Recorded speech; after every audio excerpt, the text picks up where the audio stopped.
बंदी छोड़ सतगुरु रामपाल जी परमेश्वर जी की जय हो। सभी भाई बहन लाइव वीडियो में ज़्यादा से ज़्यादा जुड़ें। एक विशेष संदेश है साध संगतियों से संबंधित, और वीडियो को भी ज़्यादा से ज़्यादा शेयर करें। आप तब तक वीडियो शेयर कीजिए, भाई बहन लाइव जुड़ते हैं, तब तक दास परमेश्वर जी का जयकारा लगाता है। बंदी छोड़ सतगुरु रामपाल जी परमेश्वर जी की जय हो। परम पिता परमात्मा सारी सृष्टि के रचनहार, कुल मालिक, असंख्य ब्रह्मांडों के स्वामी, जगत गुरु, तीनों लोकों में प्रवेश करके सबका धारण पोषण करने वाले, राजाधिराज, आत्माधार, नाथों के नाथ, देवों के देव महादेव, सर्वेश्वर महेश्वर, मृत्युंजय, अजरो अमर, आदि अनादि सनातनी प्रभु, जगत पिता जगदीश्वर, श्री श्री 1008 की उपाधि के वास्तविक अधिकारी, अकाल मूर्त शब्द स्वरूपी राम वासुदेव, सर्वगतम ब्रह्म, परम पूज्य, प्रथम पूज्य, परम संत, परम पुरुष, परम धनी, परम दयालु, सत्य कबीर, हक्का कबीर, अल्लाहु कबीर, अल्लाहु अकबर, बाखबर अल्लाह ताला, जगत के तारणहार, जगत के मुक्तिदाता, जगत के जगन्नाथ, हारे के सहारे, हिंदुओं के राम, मुसलमानों के अल्लाह, सिखों के वाहिगुरु, ईसाइयों के मसीह, दया के सागर दया निधि, करुणा के सागर करुणा निधि, स्वयंभू परिभू, संकट मोचन, कष्ट हरण, मंगल करण, दुख भंजन, अविगत कबीर, निर्विकार निर्विषम परमात्मा, अलय अलेख सतगुरु, आदि अनादि सतगुरु, असली मर्यादा पुरुषोत्तम, असली राम, असली कृष्ण, असली घनश्याम, असली मुरारी, राजाओं के राजा, महाराजाओं के महाराजा, शहंशाहों के शहंशाह, सम्राटों के सम्राट, भगवानों के भगवान, अल्लाहों के अल्लाह, प्रभुओं के प्रभु, मसीहों के मसीह, सच्चे वाहिगुरु, बाबाओं के बाबा, पीरों के पीर, सेठों के सेठ, जगत सेठ, सावरसा सेठ, सर्वगुण संपन्न, अनंत कोटि कलाओं के स्वामी, अनंत कोटि ब्रह्मांडों के नायक, योगियों में महायोगी, ध्यानियों में महाध्यानी, सिद्धों में परम सिद्ध, ज्ञानियों में तत्वज्ञानी, ब्रह्म ज्ञानी, महाज्ञानी, परम ज्ञानी, सर्वश्रेष्ठ ज्ञानी, विज्ञानी, युवा कबीर, समृद्ध कबीर, असमवात, अमित ओजा, सच्चे रहनुमा, करीम अल्लाह, सुभान अल्लाह, दुनिया के अंतिम पैगंबर, 8 सितंबर 1951 से गांव धनाना, जिला सोनीपत, हरियाणा, भारतवर्ष की पावन भूमि पे प्रकट रियल कल्कि भगवान श्री नारायण साकार हरि, श्री बाबा साहिब, नूर अनंत परमात्मा, सच्चे दरवेश, सच्चे बाखबर, संत श्रोमणी सतगुरु रामपाल जी परमेश्वर जी के चरण कमल में साध संगति से जुड़े हुए सत्सेवक भाई बहनों को अनंत कोटि दंडवत प्रणाम। परमपिता परमेश्वर जी को अनंत कोटि दंडवत प्रणाम। परमेश्वर दास को माफ करें, भाई बहनों के लिए शब्द निकल गया था गलती से। भाई और बहनों, आज का जो ये संदेशा है, जो मैसेज है, वो साध संगति से जुड़े हुए भाई बहनों के लिए बहुत ही विशेष है, बहुत ही महत्वपूर्ण है। दास ज़्यादा लंबा संदेशा नहीं दे पाएगा, थोड़ी तबीयत खराब है क्योंकि मौसम चेंज हो रहा है और जुखाम खांसी नॉर्मल वायरल है। तो कल दास की हरियाणा में तारीख थी, बहादुरगढ़ में, जो इन्होंने एक धार्मिक भावना भड़काने का शतलोक आश्रम वालों ने झूठा मुकदमा लगवाया था। कल दास की तारीख थी, तो कल दास अपनी तारीख पे गया हुआ था, तारीख करके आया था। तो हरियाणा में मौसम थोड़ा चेंज होता जा रहा है, इस वजह से थोड़ा सर्दी जुकाम वगैरह की शिकायत है। चलो, जितना परमात्मा बुलवाएंगे उतना संदेशा देंगे।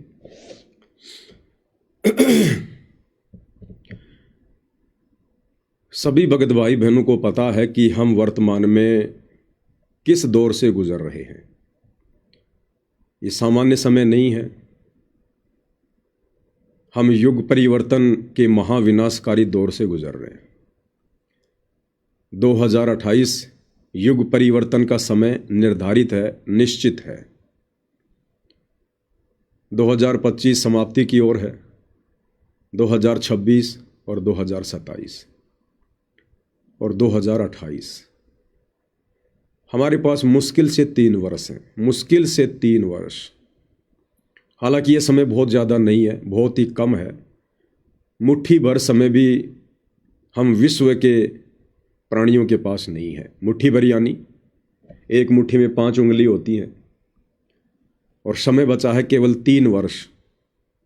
तो मुट्ठी भर समय भी इंसानों के पास नहीं है।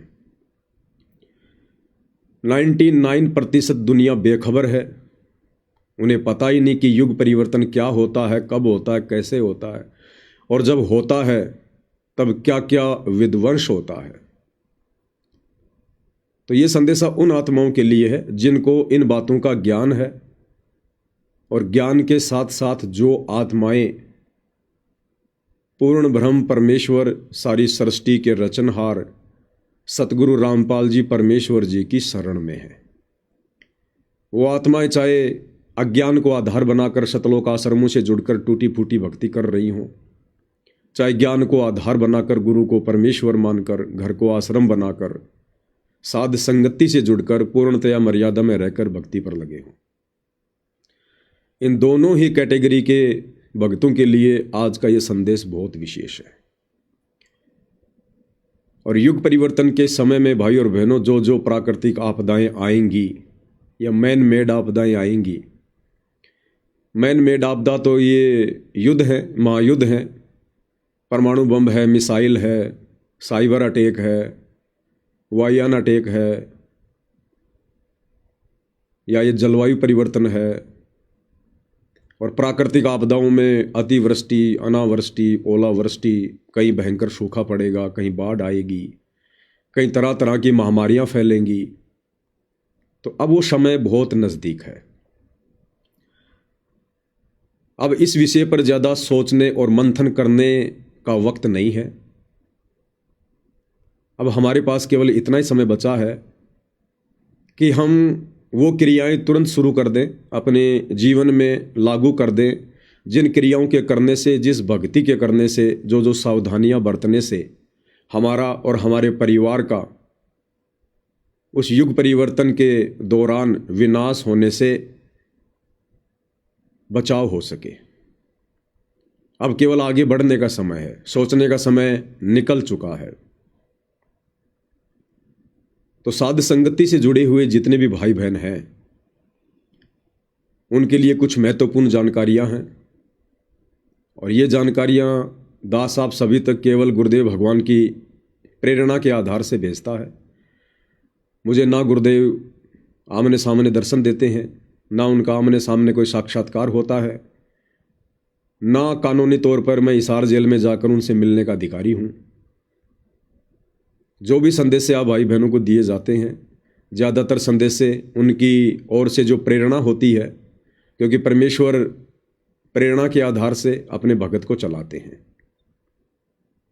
शब्द निवास आकाशवाणी यो सतगुरु का रूप है। आकाशवाणी यानी मन के अंदर भक्ति की प्रेरणा। और बाकी तो गुरुदेव ने हमें सत्संग दे दिए, भक्ति दे दी, समझाने में तो कोई कमी कोई कसर छोड़ी नहीं है। फिर भी कुछ बातें जो हम नादान नहीं समझ पाते हैं, उसके लिए परमात्मा साथ संगतियां रखवाते हैं। तो आगामी समय में, यानी इस अक्टूबर 2025 में जो दीपावली आ रही है, और दीपावली पर भारतवर्ष में या विदेशों में जहाँ जहाँ भी सत्सेवक भाई बहन हैं, सभी भाई बहन अपने अपने स्तर पर साध संगतियों का जगह जगह आयोजन कर रहे हैं। बहुत अच्छी बात है। परमात्मा की जितनी महिमा हो, जितना इस जीविया से गुणगान हो, उतना कम है। तो देश विदेश में जगह जगह साध संगतियां हो रही हैं। साध संगतियों में आपने क्या क्या सावधानियां बरतनी है, कौन कौन आत्माएं साध संगतियों में जाने के अधिकारी हैं, कौन कौन अभी अधिकारी नहीं है, तो परमेश्वर जी ने कुछ प्रेरणा की है। दास आपके सामने एक एक करके रख देना चाहता है। सबसे पहली बात, साध संगति अपने घर पर केवल वही भगत आत्मा रखवा सकती है जो भगत आत्मा पूर्णतया रजोगुण से दूर है, विषय वासना वाले विकार से दूर है, पति पत्नी संबंधों से दूर है, और जिन्होंने अपना टारगेट केवल मोक्ष प्राप्ति को बना लिया है। उन्हीं आत्माओं के घर पर सात संगतियां आयोजित हो सकती हैं। ये सात संगति के नियमों के हिसाब से आपको बताया जा रहा है। बाकी तो चाहे कोई भी सात संगति रखो, हम ना तो देखने वाले हैं, और देख लिया तो ना हम जबरदस्ती उनको बंद करवाने वाले हैं। हम केवल गुरुदेव भगवान के संदेश वाहक हैं, और संदेश वाहक का मतलब होता है अपनी बात को रख देना, जो बात परमात्मा रखवाना चाहते हैं। आगे कोई माने ना माने ये उन भाई बहनों के ऊपर है। तो साध संगतियां चाहे छोटी हों चाहे बड़ी हों, केवल उन्हीं आत्माओं के घर पर आयोजित की जाएंगी जो आत्माएं पूर्णतया रजोगुण के प्रभाव से दूर है। केवल उन्हीं के घर पर। कुछ भाई बहन ऐसे हैं जो रजोगुण से दूर हैं, पति पत्नी वाले संबंधों से दूर हैं, लेकिन उनके बच्चे अभी रजोगुण से दूर नहीं हैं।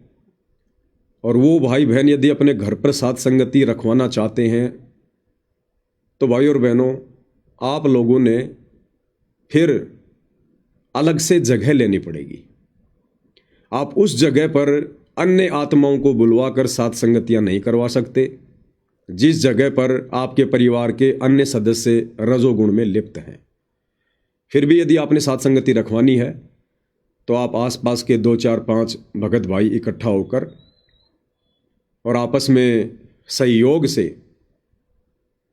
और कोई भी सामुदायिक केंद्र वगैरह, कोई हॉल वगैरह जो सस्ता सा हो, आप जी रेंट पर लेकर अब वहाँ पर अन्य भगत भाई बहनों को बुलाकर साथ संगतियाँ रखवा सकते हैं। आप अपने घर में चाहे रोजाना साथ संगति करो अपने परिवार के साथ, कोई दिक्कत नहीं है, क्योंकि आप तो रजोगुण से दूर हैं, लेकिन आपके बच्चे अभी रजोगुण से दूर नहीं हैं।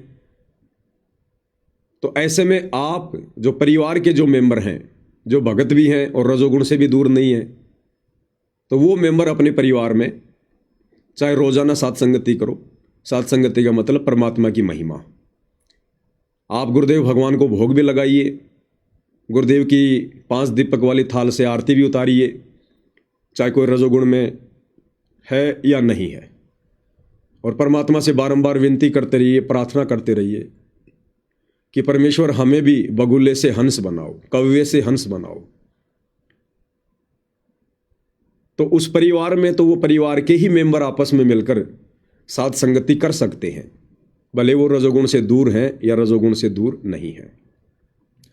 यदि आप दूसरे भगत भाई बहनों को बुलाना चाहते हैं परमेश्वर की महिमा के लिए, मालिक के गुणगान के लिए, तो फिर आप उस घर में साथ संगति का आयोजन नहीं करवा सकते जिस घर में आपकी बेटी, आपका बेटा या कोई भी व्यक्ति, चाहे वो भगत है या नहीं है, जो रजोगुण में लिप्त है। फिर आपने अलग से जगह लेकर ही साथ संगति रखवानी पड़ेगी। फिलहाल मैं जिस साथ संगति की बात कर रहा हूं वो बड़े लेवल की साथ संगतियां हैं। जैसे भाई बहन साथ संगति के संदेश दे रहे हैं, सोशल मीडिया पर नहीं, आपस में जो उनके मिलने वाले हैं, जिनको वो पर्सनली जानते हैं, उन सब को वो अपने अपने लेवल पर संदेश दे रहे हैं, फ़ोन कर रहे हैं कि भगत जी हमारे यहाँ साथ संगति है, कोशिश कीजिए, परमात्मा दया करें, समय दे तो अवश्य आइए। तो इस प्रकार की साथ संगतियाँ जो थोड़े बड़े लेवल पर होती हैं, जिनमें दूर दूर के भगत आते हैं, बाहर के भगत आते हैं,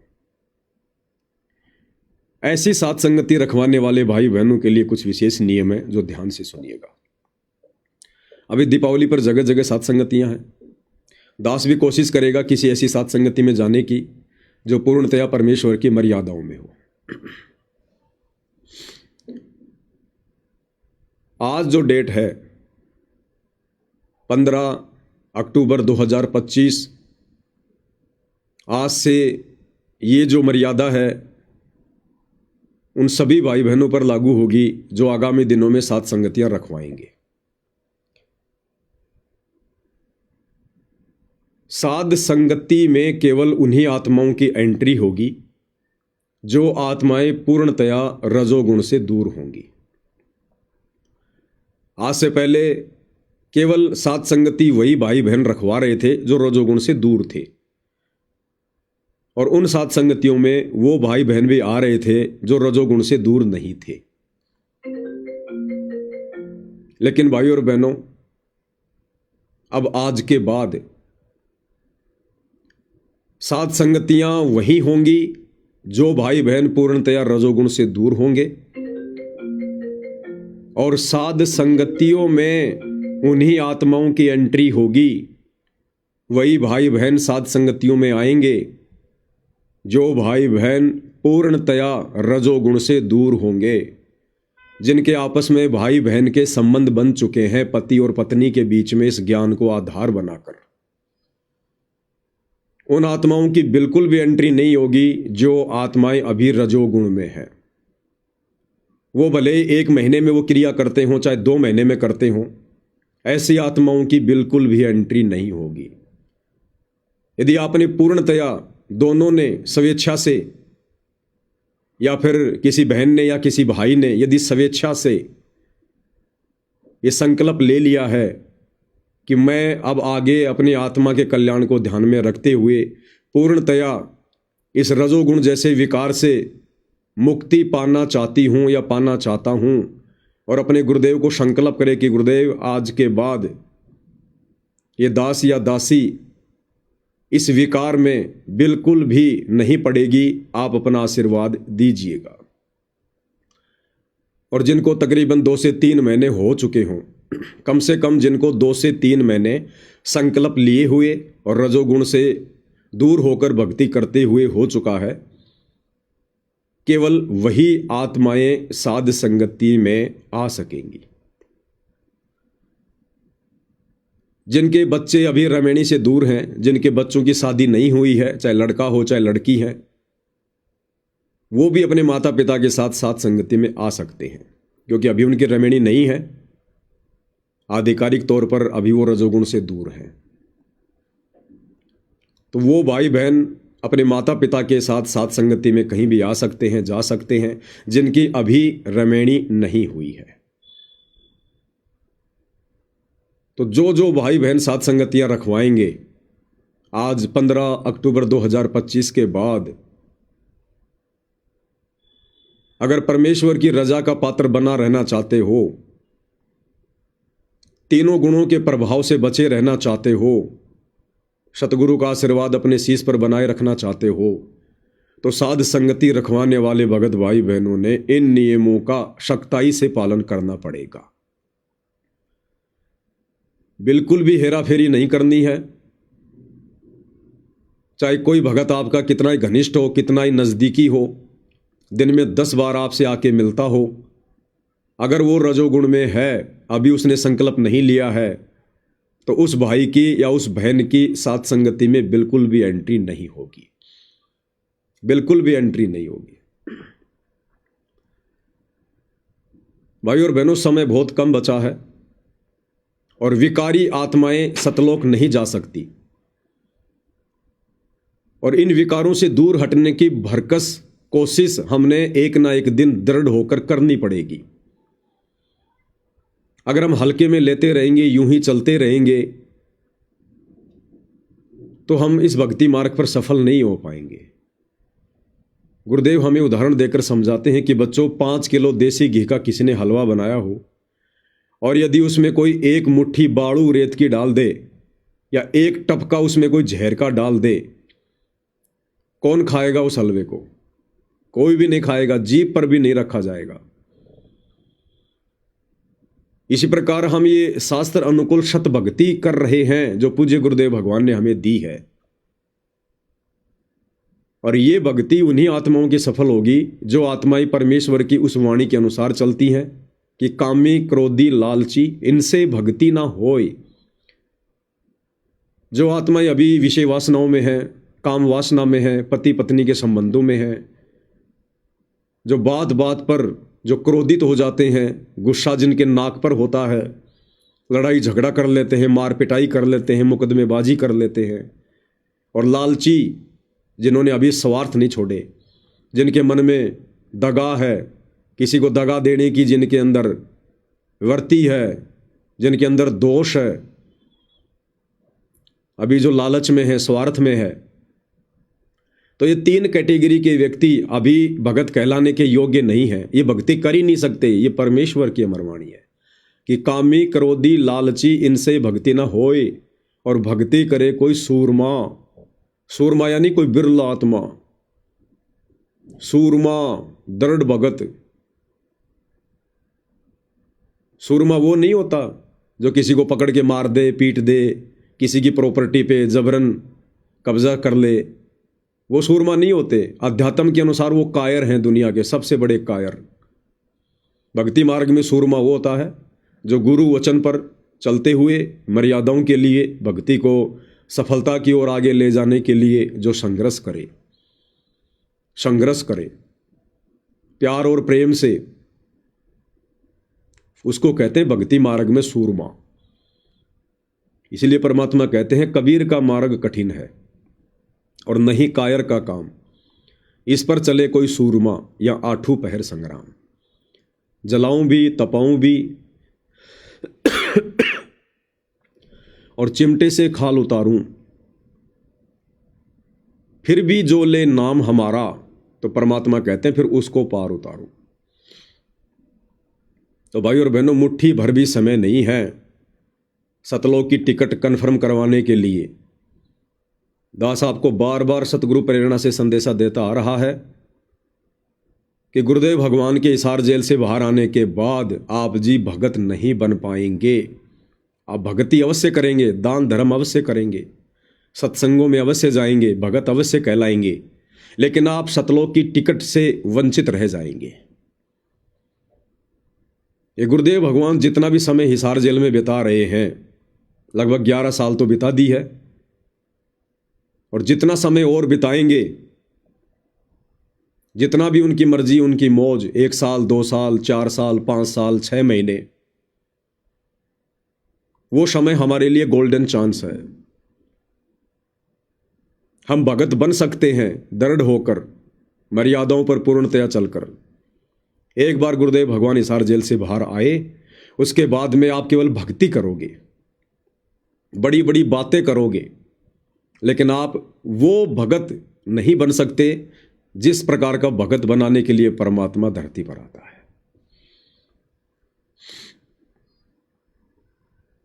तो ये जो दिवाली पर साध संगति जगह जगह आयोजित होने जा रही है, इस साध संगति में वो आत्मा चाहे स्टेट की हो, चाहे पूरे देश की हो, चाहे विदेश की हो, जो आत्माएं रजोगुण से पूर्णतया दूर है, केवल वही आत्माएं साध संगतियों में आए। और जो भाई बहन साध संगतियां आयोजित करवा रहे हैं, यदि उनको कोई फोन करता है कि भगत जी आपके यहां पर साध संगति मैंने सुना है, यदि साध संगति है तो उनको बताइए, केवल उन्हीं को बताइए जिनको आप जानते हैं। आप जिनको नहीं जानते हैं, जिनसे आपके संबंध नहीं है, ऐसा व्यक्ति या भाई बहन यदि आपको फोन करता है साध संगति के लिए, मना कर दो कि नहीं भगत जी कोई साध संगति नहीं है, क्योंकि काल रोड़ा अटकाना चाहेगा। कोई भी सतलोक आश्रमों से जुड़ा हुआ काल प्रेरित व्यक्ति साध संगति में बाधा उत्पन्न करने का प्रयास कर सकता है। तो उन्हीं को बुलाओ जिनको आप जानते हो। भीड़ इकट्ठा करने की जरूरत नहीं है, ये भीड़ का मार्ग नहीं है। आपको ऐसा नहीं है कि आपने साध संगति रखवा ली, ज्यादा भगत आ गए तो आपकी टिकट पक्की हो जाएगी। आपकी बहुत बड़ी जिम्मेदारी होती है वहां पर। अगर जरा भी उकचूक हो गई कोई मर्यादाओं में, किसी भगत ने जरा भी ऊंच नीच हरकत कर दी वहां पर, जो भीड़ आपने बुलाई है उसके जिम्मेदार आप होंगे। आपकी वजह से वो घटना घटित होगी। तो भक्ति मार्ग में भी नुकसान और सांसारिक तौर पर भी नुकसान।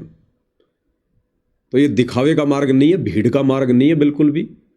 परमात्मा कहते हैं अकल मंद एक गणा और बिना अकल के लाख। गुरुदेव कहते हैं बच्चों, जब वो कबीर भगवान इस धरती पर आता है, यानी वे स्वयं, और जितने वर्ष भी परमात्मा ज्ञान देते हैं, 100 साल 120 साल या समय अनुसार, जैसे सतयुग में परमात्मा लाखों वर्ष तक धरती पर रहते हैं मनुष्य शरीर में, क्योंकि सतयुग में आम व्यक्ति की उम्र लाखों वर्ष होती है। तो परमेश्वर कहते हैं कि उस समय जब परमात्मा पूरे विश्व को जगाता है, सत भक्ति से रूबरू करवाता है, ज्ञान प्रचार करता है, लाखों उसकी शरण में भी आ जाते हैं। परमेश्वर कहते हैं अकलमंद एक गणा, बिना अकल के लाख। जो लाख वर्ष गुरुदेव ने ज्ञान प्रचार किया, हजारों वर्ष ज्ञान प्रचार किया, करोड़ों लाखों शिष्य बनाए, अगर उनमें एक आत्मा भी अकलमंद है और पूर्णतया सतलोक जाने के लिए तैयार है, कहने का मतलब है यदि एक आत्मा भी गुरुदेव के साथ सतलोक जाने को तैयार हो जाती है तो परमेश्वर कहते हैं मेरा मिशन सफल हुआ। परमेश्वर को उन लाखों की जरूरत नहीं है, हजारों की जरूरत नहीं है, भीड़ की जरूरत नहीं है। परमेश्वर को हंस चाहिए, हंस। हंस चाहे लाख हो चाहे एक हो। सतलोक में बगुलों की, कौवों की एंट्री नहीं है। तो यहां बात हो रही है साध संगतियों में जाने की। और परमेश्वर ने बहुत ही समय पहले शब्द बनवाया था, जब दास 2022 में हिसार की जेल में था। उससे पहले परमात्मा ने शब्द बनवा दिया था एक साध संगति में, चलो चलो रे भक्तों साध संगत में गुरु जी को भोग लगाएंगे। और इसकी सबसे पहली चौपाई परमात्मा ने क्या लिखवाई, हमें नहीं पता उस समय परमात्मा क्या लिखवा रहे हैं, बस लिखा गया। सबसे पहली चौपाई क्या है, साध संगत में हंस है आते, सतगुरु को वो दिल से चाहते। साध संगत में हंस है आते, सतगुरु को वो दिल से चाहते। गुरु ज्ञान की चर्चा करके जीवन सफल बनाएंगे। चलो चलो रे भक्तों साध संगत में गुरु जी को भोग लगाएंगे। साध संगत में हंस हैं आते और सतगुरु को जो दिल से चाहते। तो साध संगति में कौन आत्माएं आती हैं, हंस। और हंस की श्रेणी में परमात्मा ने केवल अपनी उन्हीं आत्माओं को रखा है जो पूर्णतया निर्विकार है। बगुला और हंस दोनों एक जैसे दिखाई देते हैं, एक ही तालाब पर रहते हैं, लेकिन उनके आचरण से, खान पान से पता चलता है कि हंस कौन है, बगुला कौन है। तो साध संगति में हंस हैं आते, तो अब साध संगतियों में बगुलों की एंट्री नहीं है।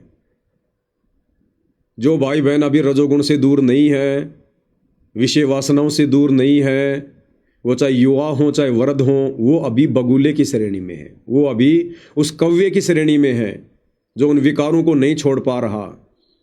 फिर ऐसी आत्माओं को साध संगति में कैसे बुलाया जा सकता है, क्योंकि साध संगति में तो केवल हंसों की एंट्री है। देखो भाई और बहनों, साध संगति ट्रेनिंग सेंटर है। सतगुरुदेव भगवान के सत्संग में हंस भी आ सकते हैं, बगुले भी आ सकते हैं, क्योंकि सतगुरु का सत्संग, सतगुरु का आश्रम एक धोबी घाट है। वहां तो बगुले आएंगे आएंगे, वहां तो कौवे जैसी वर्ती के लोग आएंगे आएंगे। वहां उनको ज्ञान समझाया जाएगा, सुनाया जाएगा, दीक्षा दी जाएगी। तो सतगुरु के सत्संग में तो बगुले, कौवे, हंस, हर प्रकार के प्राणी आएंगे आएंगे। लेकिन साध संगति जब सतगुरु शुरू करवाते हैं तो साध संगति अध्यात्म का ट्रेनिंग सेंटर होता है। तो साध संगति में केवल हंसों की एंट्री होगी, क्योंकि ये ट्रेनिंग सेंटर है। जिस प्रकार भाई और बहनों, फौज पुलिस में तो कोई भी भर्ती हो जाएगा। जिसको बंदूक चलाने की जानकारी नहीं है, जिसको सैल्यूट करने की जानकारी नहीं है, वो व्यक्ति भी फौज में भर्ती हो जाएगा, पुलिस में भर्ती हो जाएगा। लेकिन बॉर्डर पर केवल उन्हीं जवानों को भेजा जाता है जिनकी ट्रेनिंग कंप्लीट हो चुकी होती है, जिनको बंदूक चलाने आती है, हथियार चलाने आते हैं, अपना बचाव और देश का बचाव करने का जिनको तरीका होता है, उन्हीं जवानों को बॉर्डर पर भेजा जाता है। तो साध संगति सतगुरु रामपाल जी परमेश्वर जी के भक्ति मार्ग का बॉर्डर है, बॉर्डर। तो साध संगति में केवल जो ट्रेंड आत्माएं हैं, जो हंस आत्माएं हैं, केवल उन्हीं की एंट्री होगी। बाकी आप छोटी मोटी साध संगतियां रखो, नो ऑब्जेक्शन, कोई दिक्कत नहीं है। उन साध संगतियों में आप आओ जाओ, लेकिन जो बड़े लेवल की साध संगति होगी, स्टेट लेवल की या इंडिया लेवल की, उन साध संगतियों में आप जी बिल्कुल भी एंट्री पाने के अधिकारी नहीं हैं।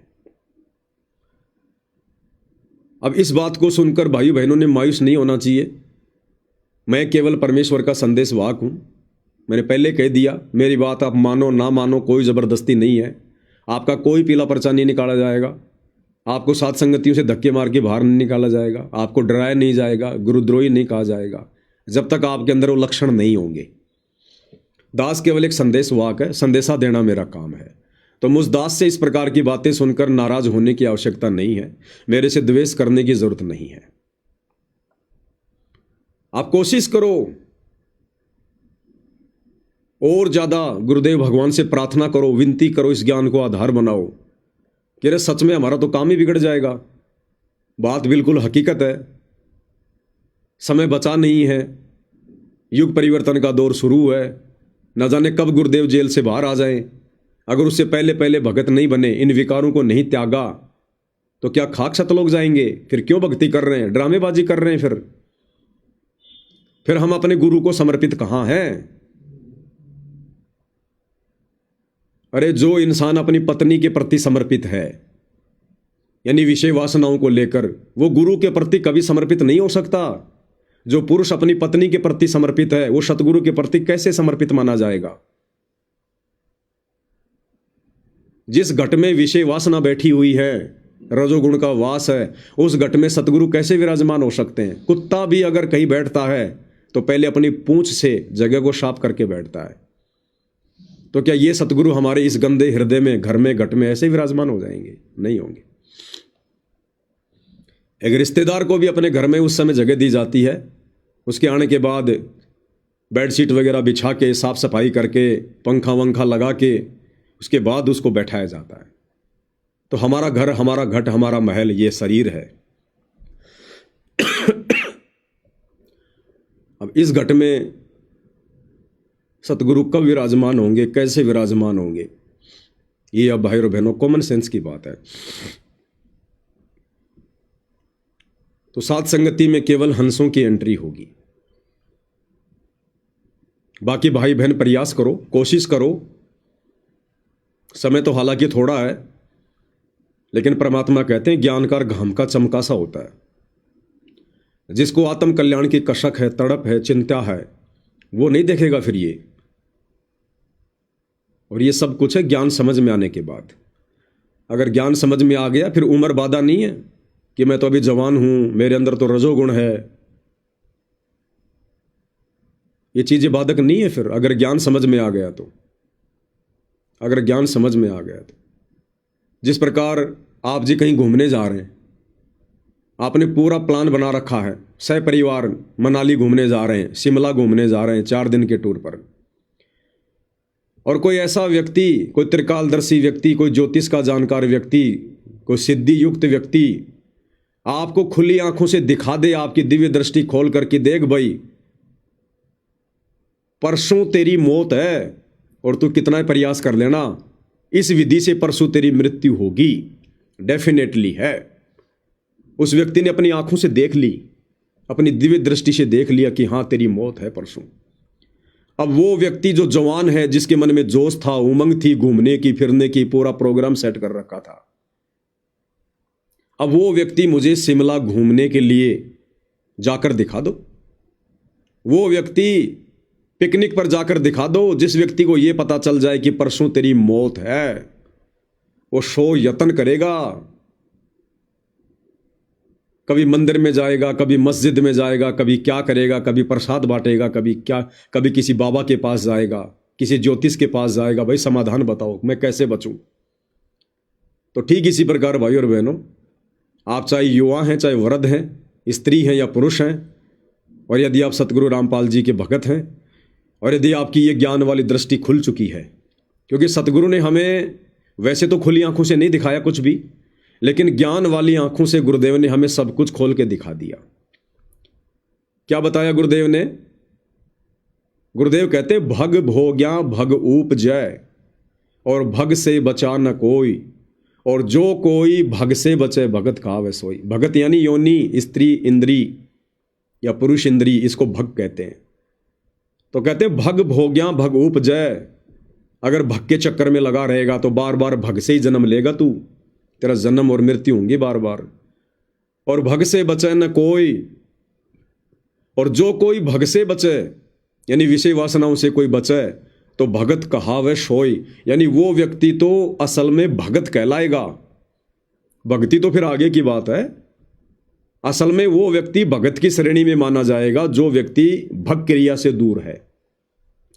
तो भाई जो भाई बहन साध संगति से भी जुड़े हैं और अभी तक जो भग क्रिया से दूर नहीं है, तो गुरुदेव के अनुसार तो, विधान के अनुसार तो वो भगत की श्रेणी में भी नहीं है। और भाई साध संगति में तो केवल भगत आ सकते हैं। फिर ऐसे लोगों की साथ संगति में एंट्री नहीं है जो भगत ही नहीं है। नाम के भगत नहीं चाहिए भाई। ये नाम के भगत तो हर प्रकार से विकार करने वाले, इन आश्रमों में देखो मेले की तरह जाते, भीड़ लगी रहती है। वहां बगुले, हंस, कौवे, गधे, घोड़े सब मिक्स है। तो ये साध संगति है भाई और बहनों, इसमें केवल अब भक्तों की एंट्री होगी, केवल भक्तों की। परमेश्वर जी अपनी वाणी में धर्मदास जी को समझाते हुए कहते हैं, बहु जल में बहु काग हैं, कोए कोए हंस हमार, ए जी साधो कोए कोए हंस हमार।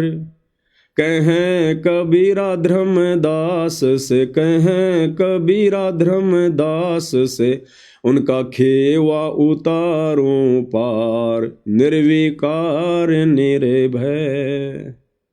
बहुजल में बहु काग है। काग यानी विषय विकार युक्त प्राणी भगत। गुरुदेव कहते भरे पड़े यहां पर, बड़े कीड़े मकड़ों की तरह। बहुजल में बहु काग हैं, और कहते कोई कोई हंस हमार। कहते मेरा भगत तो यहां कोई कोई है, गिना चुना, जबकि नाम तो गुरु लाखों को देता है, करोड़ों को देता है। 650 साल पहले 64 लाख को नाम दिया। सब के सब हम बगुले, कौवे, एक भी हंस नहीं निकला, एक भी। तो कहते बहुजल में बहु काग है, कोई कोई हंस हमार, ए जी साधो कोई कोई हंस हमार। और कहे कबीरा धर्मदास से, उनका बेड़ा उतारूं पार। केवल उन्हीं की नैया को 21 ब्रह्मांड से पार लगाएगा परमात्मा सतगुरु, उन्हीं को सतलोक लेकर जाएगा। बाकी आप भक्ति करते रहो, दान धर्म करते रहो, आते रहो, जाते रहो, आशीर्वाद लेते रहो, मोक्ष वाला झंझट समाप्त नहीं होगा। दूसरी बात, साध संगति में जो आर्थिक सेवा होती है, जो भाई बहन आर्थिक सेवा करते हैं, सहयोग करते हैं, क्योंकि और तो हम किसी का कोई पैसा स्वीकार करते ही नहीं। सतलोक आश्रमों से जुड़े भाई बहनों का हम चवन्नी भी नहीं लेते, ना उनको अधिकार है साध संगति में किसी को सहयोग करने का, सेवा देने का।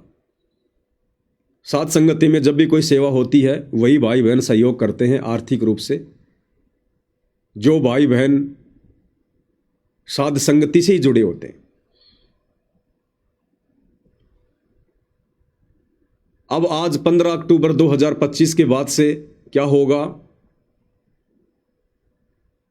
साध संगति में जब भी सेवा चलेगी, सहयोग राशि की, आर्थिक सेवा की, तो केवल वही भगत भाई बहन मुझ पवन दास के पास में अपनी सेवा भेजने के अधिकारी हैं। चाहे गूगल पे से, चाहे फोन पे से, चाहे साध संगति में आकर, वही भाई बहन आर्थिक रूप से सहयोग कर सकते हैं जो भाई बहन पूर्णतया रजोगुण से दूर हैं। क्योंकि जिन लोगों की साध संगति में एंट्री नहीं, उन लोगों की सेवा भी नहीं ली जाएगी। अब आज के बाद उन भाई बहनों का 1 रुपया भी स्वीकार नहीं किया जाएगा। अब भाई और बहनों, दास ने बैठकर चिंतन किया, विचार किया इस बात पर, तो साध संगति में देश विदेश में बड़ी मुश्किल से ऐसे 100 भगत हैं, केवल 100 भगत जो रजोगुण से दूर हैं, जो विषय वासनाओं से दूर हैं, और उनको भी अपने परिवार में कितना संघर्ष करना पड़ता है। किसी का पति नहीं मानता तो किसी की पत्नी नहीं मानती, लेकिन फिर भी उन्होंने दृढ़ प्रण कर लिया, चाहे पत्नी की मार चाहे पति खाए, चाहे अपने पति की मार वो पत्नी खाए, चाहे भक्ति के लिए कुछ भी करना पड़े, मर्यादा तोड़ेंगे नहीं और विषय विकारी बनेंगे नहीं। तो उन 100 में से भी ज्यादातर भाई बहनों का परिवार में संघर्ष है। उनको घर की ज्योति जलाने के लिए घर वाले घी भी लाकर नहीं देते। तो सोचिए वो 100 भाई बहन अब क्या सेवा करेंगे। तो परमात्मा ने जब दास को प्रेरणा की ये संदेशा देने के लिए, तो संदेशा तो देना ही पड़ेगा। तो दास के मन में जरा विचार भी आया कि भाई पवन दास जब पहले सेवा चलती थी तो बड़े हजारों की संख्या में भाई बहन जो साध संगति से जुड़े हैं वो सभी सेवा दिया करते थे, और ज्यादातर उन हजारों भाई बहनों की सेवा तेरे पास में आती थी, उसी से आगे फिर सारे कार्य होते थे। तो मन मुझे डराने लगा कि पवन दास अब क्या करेगा तू। अगर तूने ये संदेशा डाल दिया, ये गुरुजी का यदि तूने आदेश जो तेरे को प्रेरणा हुई है, अगर तूने संगत में लाइव आकर बोल दिया कि जो जो भाई बहन रजोगुण से दूर नहीं हैं उनकी अब सेवा स्वीकार नहीं होगी, 1 रुपया भी स्वीकार नहीं होगा, और यदि जबरदस्ती किसी ने डाल दिया तो उसकी सेवा परमात्मा की नजरों में स्वीकार्य नहीं होगी, उसको उस सेवा का लाभ नहीं मिलेगा, फल नहीं मिलेगा अगर वो कोई जबरदस्ती भी डाल देगा तो मन मुझे डराने लगा कि पवन दास तू आगे क्या करेगा।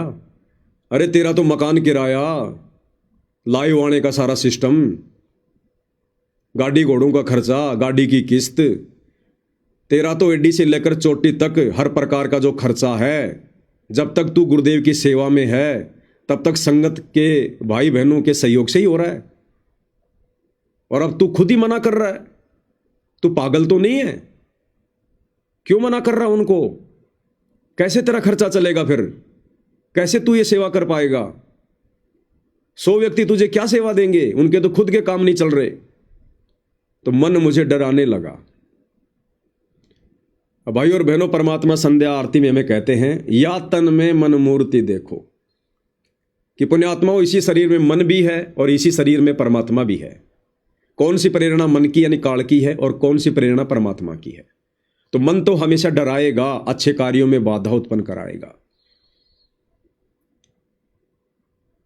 और जो आत्मा, जिस आत्मा पर भक्ति का प्रभाव ज्यादा होता है, फिर मन की बकवाद का उस पर कोई असर नहीं होता। तो दास ने बड़े भैया को समझाया, मन को, कि भैया देख, बाधा उत्पन्न ना कर, क्यों फालतू में परमात्मा का दोषी बन रहा है। अभी भी तुझे लगता है कि ये पवन दास सतगुरु के चरणों में आने के बाद तेरी बातों में आएगा? भैया अब नहीं। अगर सतगुरु ने सेवा करवानी होगी तो 100 भाई बहन तो बहुत ज्यादा है, परमात्मा तो 2 से करवा देगा, 2 से। और यदि सतगुरु ने सेवा ही समाप्त करनी होगी तो मुझे क्या आवश्यकता फिर सेवा की? यदि ये सारी सेवाएं और मेरा खर्चा यदि भाई बहनों के सहयोग से चल रहा है, और यदि मैं उन भगत भाई बहनों के द्वारा भेजा गया पैसा, उस पैसे से यदि मैं परमात्मा को भोग लगा रहा हूं, अपने घर में खाना खर्चा कर रहा हूं, सेवा में लगा रहा हूं, तो उन भाई बहनों के गुण जो अभी वो विकारी है, भले वो बहुत अच्छी आत्मा है और कोई उनमें विकार नहीं है, परमात्मा के लिए घर में रोज रोते हैं, तड़पते हैं, परमात्मा से अर्ज भी कर रहे हैं कि भगवान हमें इस दुविधा से बाहर निकालो, समर्पित हैं गुरु जी के प्रति, लेकिन अभी वो किसी भी कारण से, दबाव से या ज्ञान की कमी से या मन के प्रभाव से, जो भाई बहन अभी विषय वासना रूपी इस बुराई से दूर नहीं हो पा रहे हैं, यदि वो आत्माएं अब यदि मुझ पवन दास के पास सेवा भेजेंगी तो भाई मेरे शरीर पर भी वो भोजन खाकर वैसा ही असर होगा। यदि उनका पैसा सेवाओं में लगेगा तो सेवाएं पूरी तरह से कंप्लीट नहीं हो पाएंगी। तो परमात्मा ने दास को यह प्रेरणा की, और मन मुझे यह भी कहकर डरा रहा था कि पवन दास, तेरे पास तो 2-4 भाई बहनों के फोन आए थे आजकल। अरे एक तो अपने पंजाब से बहन है, एक बहन अमेरिका से है, वो पंजाब वाली बहन तो 5 लाख रुपए का 10 लाख रुपए का चेक लेके बैठी हुई है कि भगत जी आप तो यस करो, मैं तुरंत भेज रही हूं आपको। वो अमेरिका वाली बहन वो तो 1 लाख 2 लाख रुपए यूं ही डाल देती है।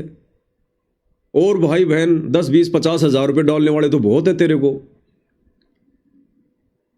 और बेटा पवन दास, अगर तूने लाइव आकर बोल दिया कि जो भाई बहन रजोगुण में है उनकी सेवा अब स्वीकार नहीं होगी, तो नालायक, ये तो 50 60 लाख रुपए। अरे क्यों अपने पैर पे कुल्हाड़ी मार रहा है गधे?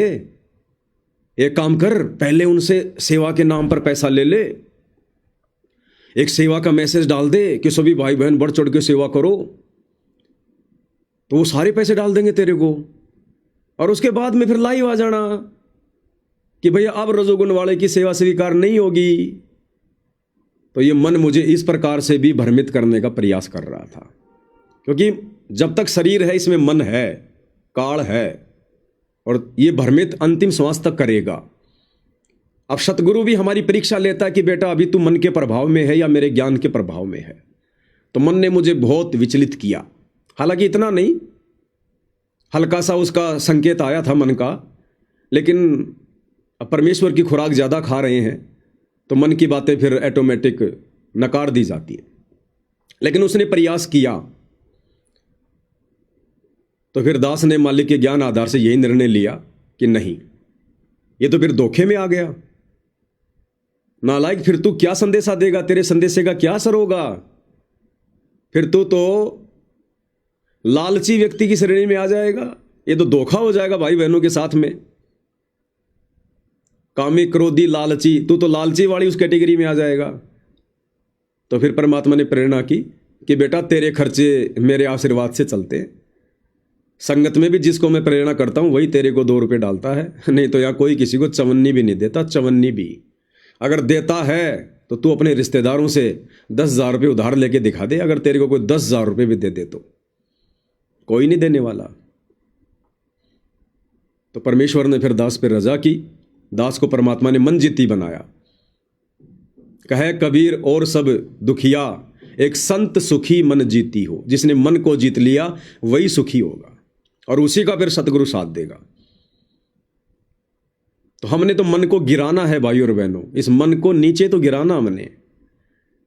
ये मन हमारे अंदर नए नए विचार, नए नए आइडिया, जो बड़ी बड़ी उन कंपनियों के सलाहकारों के पास भी नहीं होते, ऐसे ऐसे आइडिया ये मन हमें भक्ति से नीचे गिराने के लिए देगा। लेकिन कौन सा आइडिया हमारे भले में है और कौन सा आइडिया हमें सतगुरु से दूर करेगा, ये फिर हम भगत भाई बहनों ने ज्ञान आधार से सोचना पड़ेगा। तो भाई और बहनों,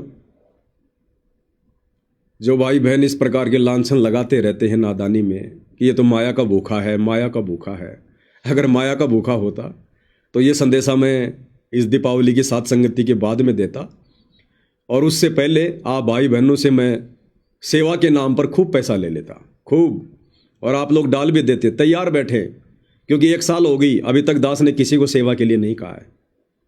तो आप भाई बहन बढ़ चढ़ के सेवा करते, खूब सेवा करते आप, लेकिन अब नहीं।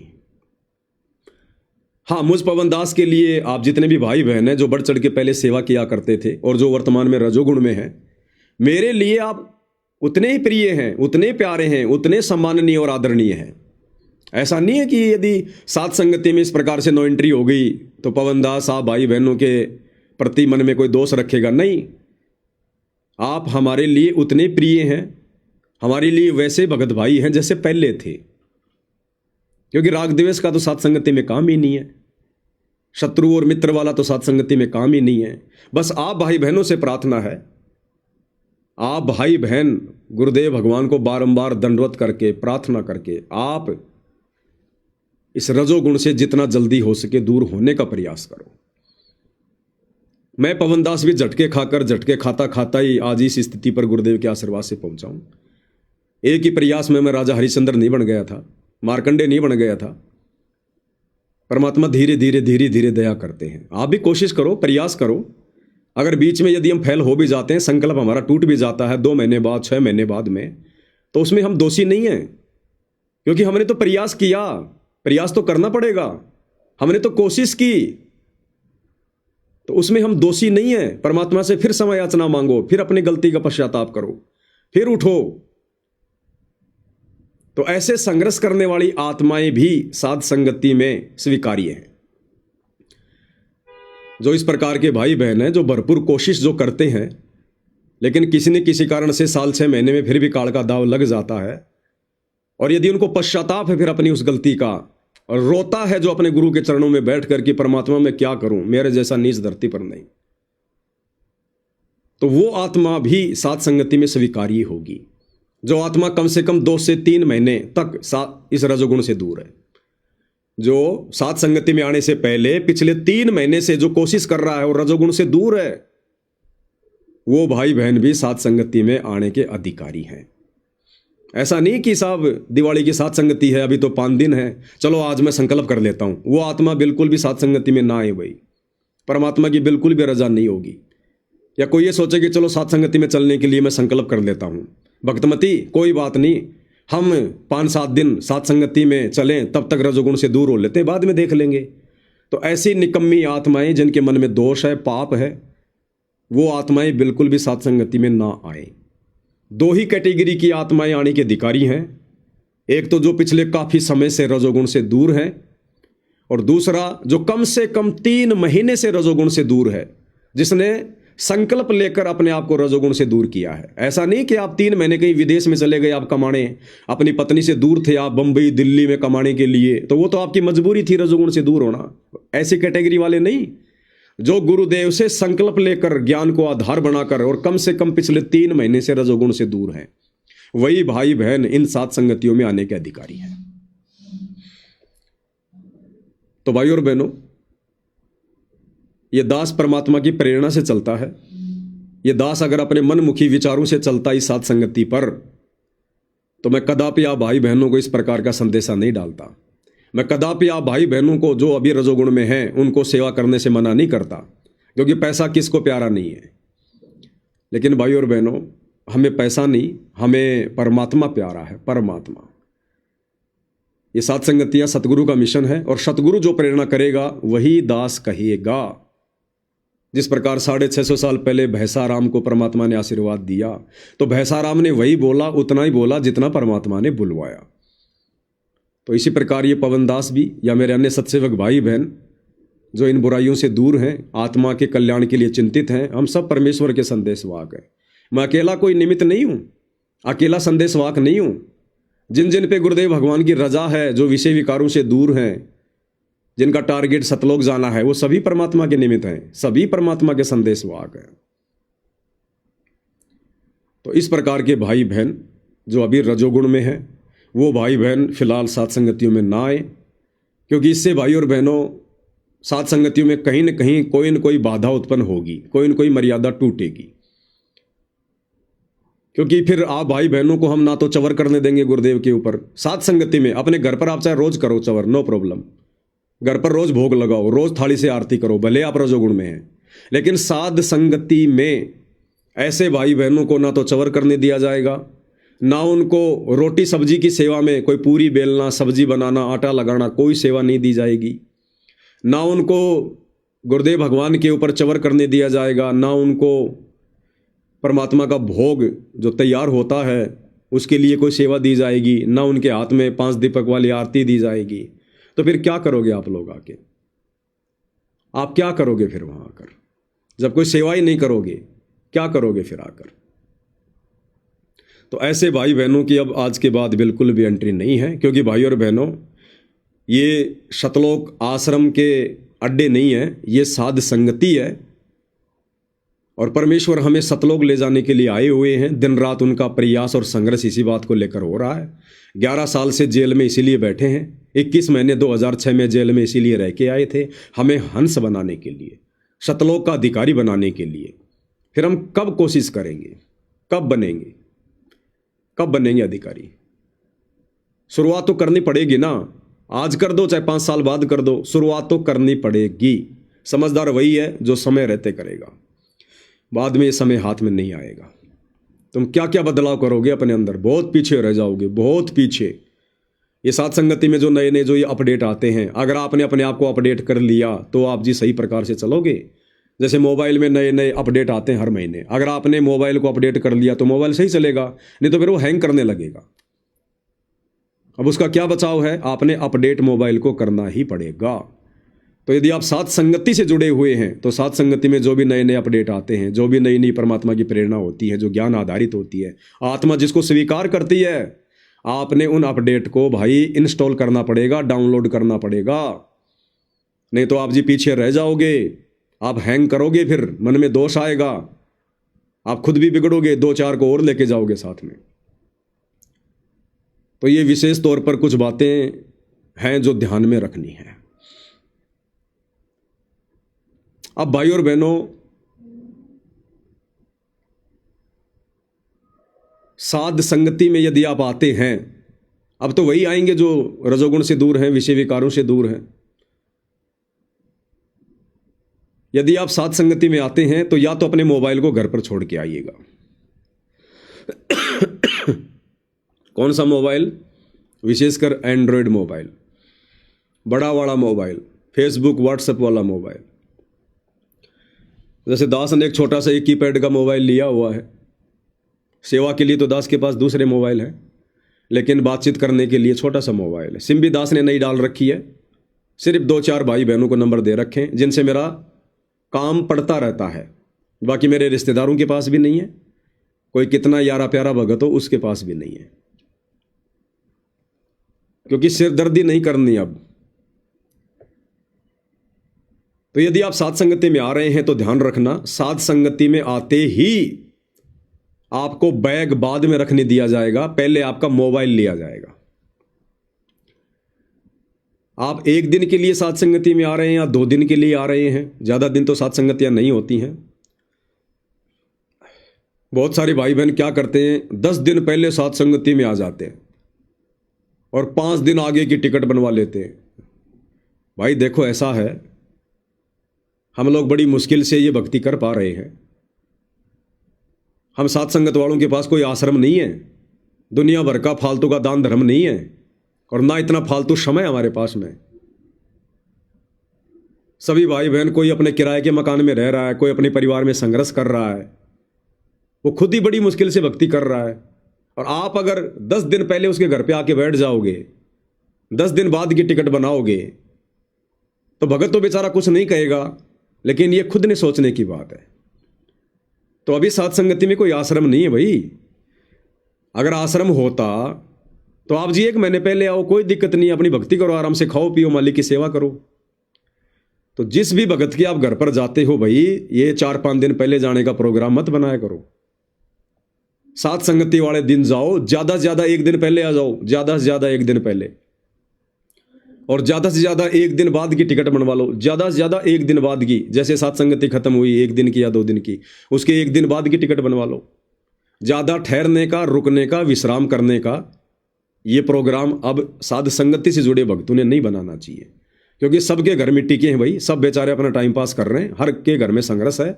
आपकी वजह से बेचारे की भक्ति पे फिर बाद में आपके जाने के बाद उसको फिर जूते पड़ेंगे, हैं, घर वाले पता नहीं क्या क्या कहेंगे, बेचारा कैसे खा रहा है, कैसे कमा रहा है। तो फिलहाल केवल साध संगति तक ही सीमित रहो। गुरुदेव के आने के बाद देख लेना, जब ऐसी कोई व्यवस्था होगी तो आप लोगों को बता दिया जाएगा। तो जो जो भाई बहन साध संगति में आएंगे, अब या तो अपना घर अपने, या तो अपना मोबाइल अपने घर पे रख के आना, और बातचीत करने के लिए कीपैड का मोबाइल ले आना। वो कीपैड वाला मोबाइल भी आपका आते ही जमा होगा, बिल्कुल बात नहीं करनी दी जाएगी। आप चाहे 1 दिन साथ संगति में रुको, चाहे 2 दिन रुको, चाहे 3 दिन रुको, जितने भी दिन की साथ संगति है, आपका मोबाइल आते ही ले लिया जाएगा, जमा हो जाएगा, आपको टोकन दे दिया जाएगा। और जब आप साथ संगति से जाओगे अपने घर पर, उसी समय आपके हाथ में मोबाइल दिया जाएगा। इस बीच आपका चाहे कितना इमरजेंसी का कार्य क्यों ना हो, आपको मोबाइल नहीं दिया जाएगा। घर पे कोई मर गया तो मर गया, किसी का जन्म हुआ तो हो गया। गुरुदेव कहते हैं, बच्चों तुम जितने दिन सत्संग में आते हो, जीवित मरना सीखो कि मैं मर गया, मेरी मृत्यु हो गई, बस पीछे की सारी चिंता समाप्त, आगे की सारी वो प्लानिंग खत्म, बस मैं मर गया। अब मरा हुआ आदमी ना पीछे के पेंडिंग काम कर सकता, ना आगे की प्लानिंग कर सकता।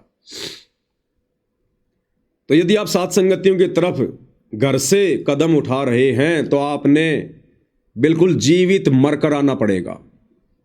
मोबाइल लाते हैं, आते ही मोबाइल जमा होगा, चाहे कीपैड का हो चाहे एंड्रॉयड हो। आपको टोकन दे दिया जाएगा, बीच में मोबाइल आपको नहीं मिलेगा, चाहे कितना इमरजेंसी काम हो।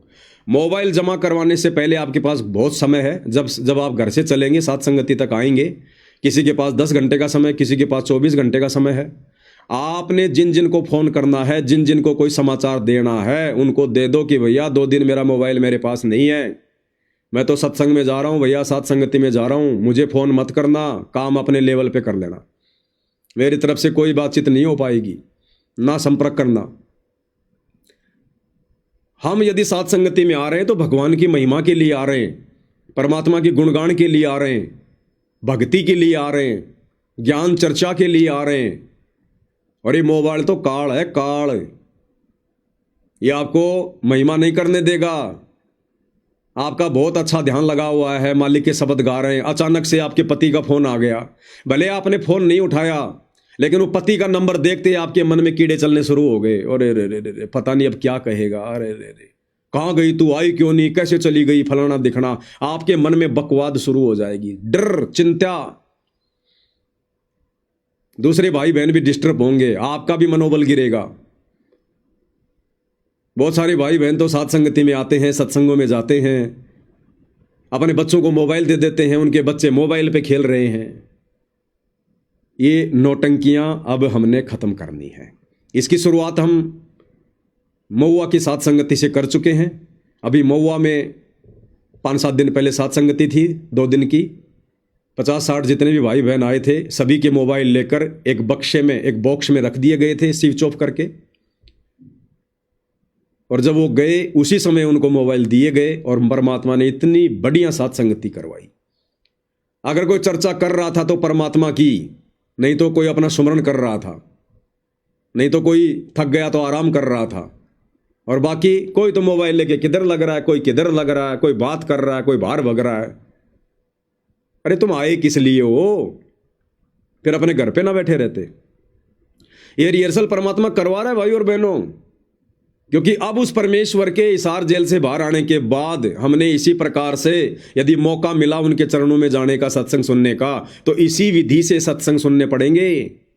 अब इस गलतफहमी में मत रहना जो पहले थे कि गुरु सामने बैठ के सत्संग कर रहा है और तुम धीरे धीरे बात कर रहे हो। अब वो अंतर्यामी तुरंत नीचे गिरा देगा, तुरंत। उससे कुछ नहीं छुपा पाओगे। अब सामने बैठ के परमात्मा बात कर रहा है और तुम मोबाइल पे बात कर रहे हो, इधर उधर की बातें कर रहे हो। काल तुरंत एंट्री कर लेगा तुम्हारी, पकड़ लेगा वहीं हाथ कि गधे इंसान। अरे सारी सृष्टि का मालिक तेरे लिए बैठकर समय निकाल कर मोबाइल को साइड में पटक के सत्संग कर रहा था, और तू उस समय क्या कर रहा था? मोबाइल में बात कर रहा था। तूने क्या महत्व दिया अपने गुरु को, क्या सम्मान किया तूने? तेरे गुरु के वचन फालतू के हैं, बेवजह के हैं। एक एक वचन क्या बोल रहा है गुरु, उस पर ध्यान होना चाहिए कि भगवान छूट ना जाए। कुछ आसपास में कोई खुसर फुसर कर रहा है, उससे भी प्रार्थना करो, भाई चुप हो जा, 2-3 घंटे तो चुप हो जा। हमारा वो दंड, वो कर्म लिखा जाएगा काल के अकाउंट में, और पकड़ लेगा काल धर्मराज के दरबार में कि गधे, भगवान तेरे लिए मोबाइल सामने साइड में पटक के सत्संग कर रहा और तू मोबाइल पे लगा हुआ था, बकवाद कर रहा था।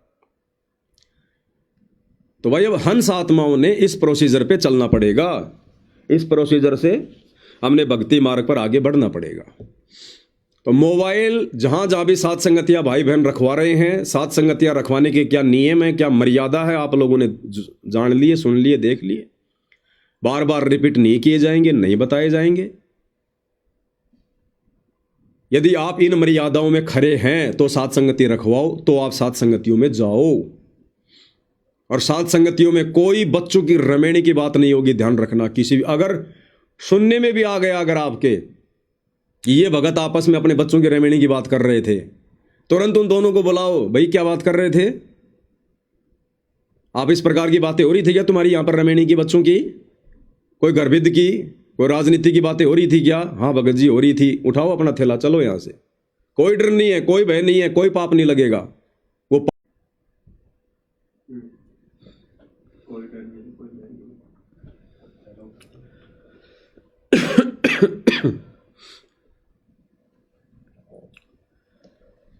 तो भाई और बहनों, ऐसी निकम्मी आत्माओं को साथ संगति से प्रार्थना करके बाहर निकालने से कोई पाप नहीं है, कोई दोष नहीं है।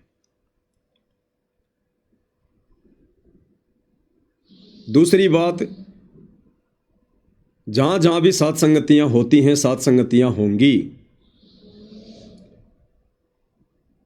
सात संगतियों में बहुत ही साधारण सा भोजन बनेगा, साधारण भंडारा। हमने भक्तों को खाली खिलाने और पिलाने तक सीमित नहीं रखना है। रोज अपने घर पर खाते हैं पीते हैं। सात संगति में ज़्यादा समय खाने पीने की, इधर उधर की बातों में व्यर्थ करने से बेहतर है परमेश्वर की महिमा करें, मालिक की चर्चा करें, कोई शब्द गाएं, अपना सुमरण करें। भोजन बहुत ही सिंपल बनेगा, बहुत ही सिंपल। कोई लड्डू जलेबी बर्फी नहीं, कुछ नहीं। ये नया अपडेट है, ध्यान रख लेना।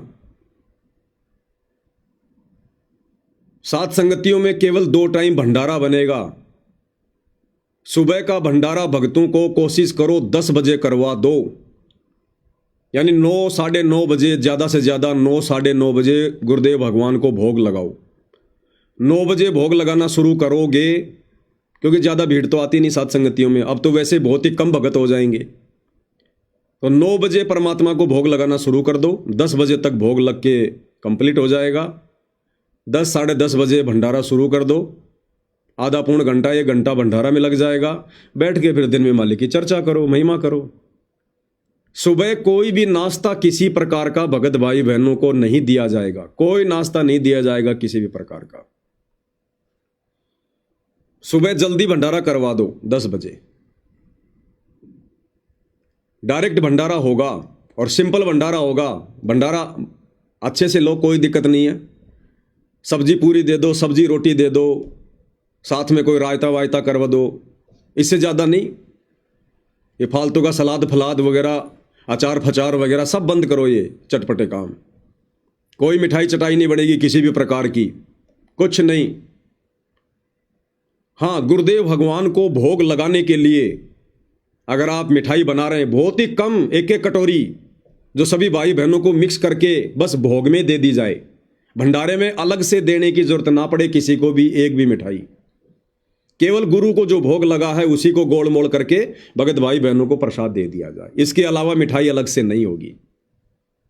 सुबह कोई नाश्ता नहीं किसी प्रकार का, कोई नाश्ता नहीं किसी भी प्रकार का। हमने समय बचाना है, समय। केवल भोग ही भोग थोड़े लगाने में जो है रहेंगे। तो सुबह ना गुरुदेव को भोग लगेगा, ना भक्तों को भोग लगेगा।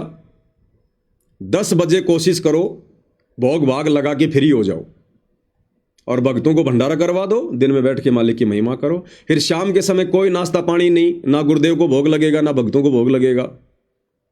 रात्रि को कोशिश करो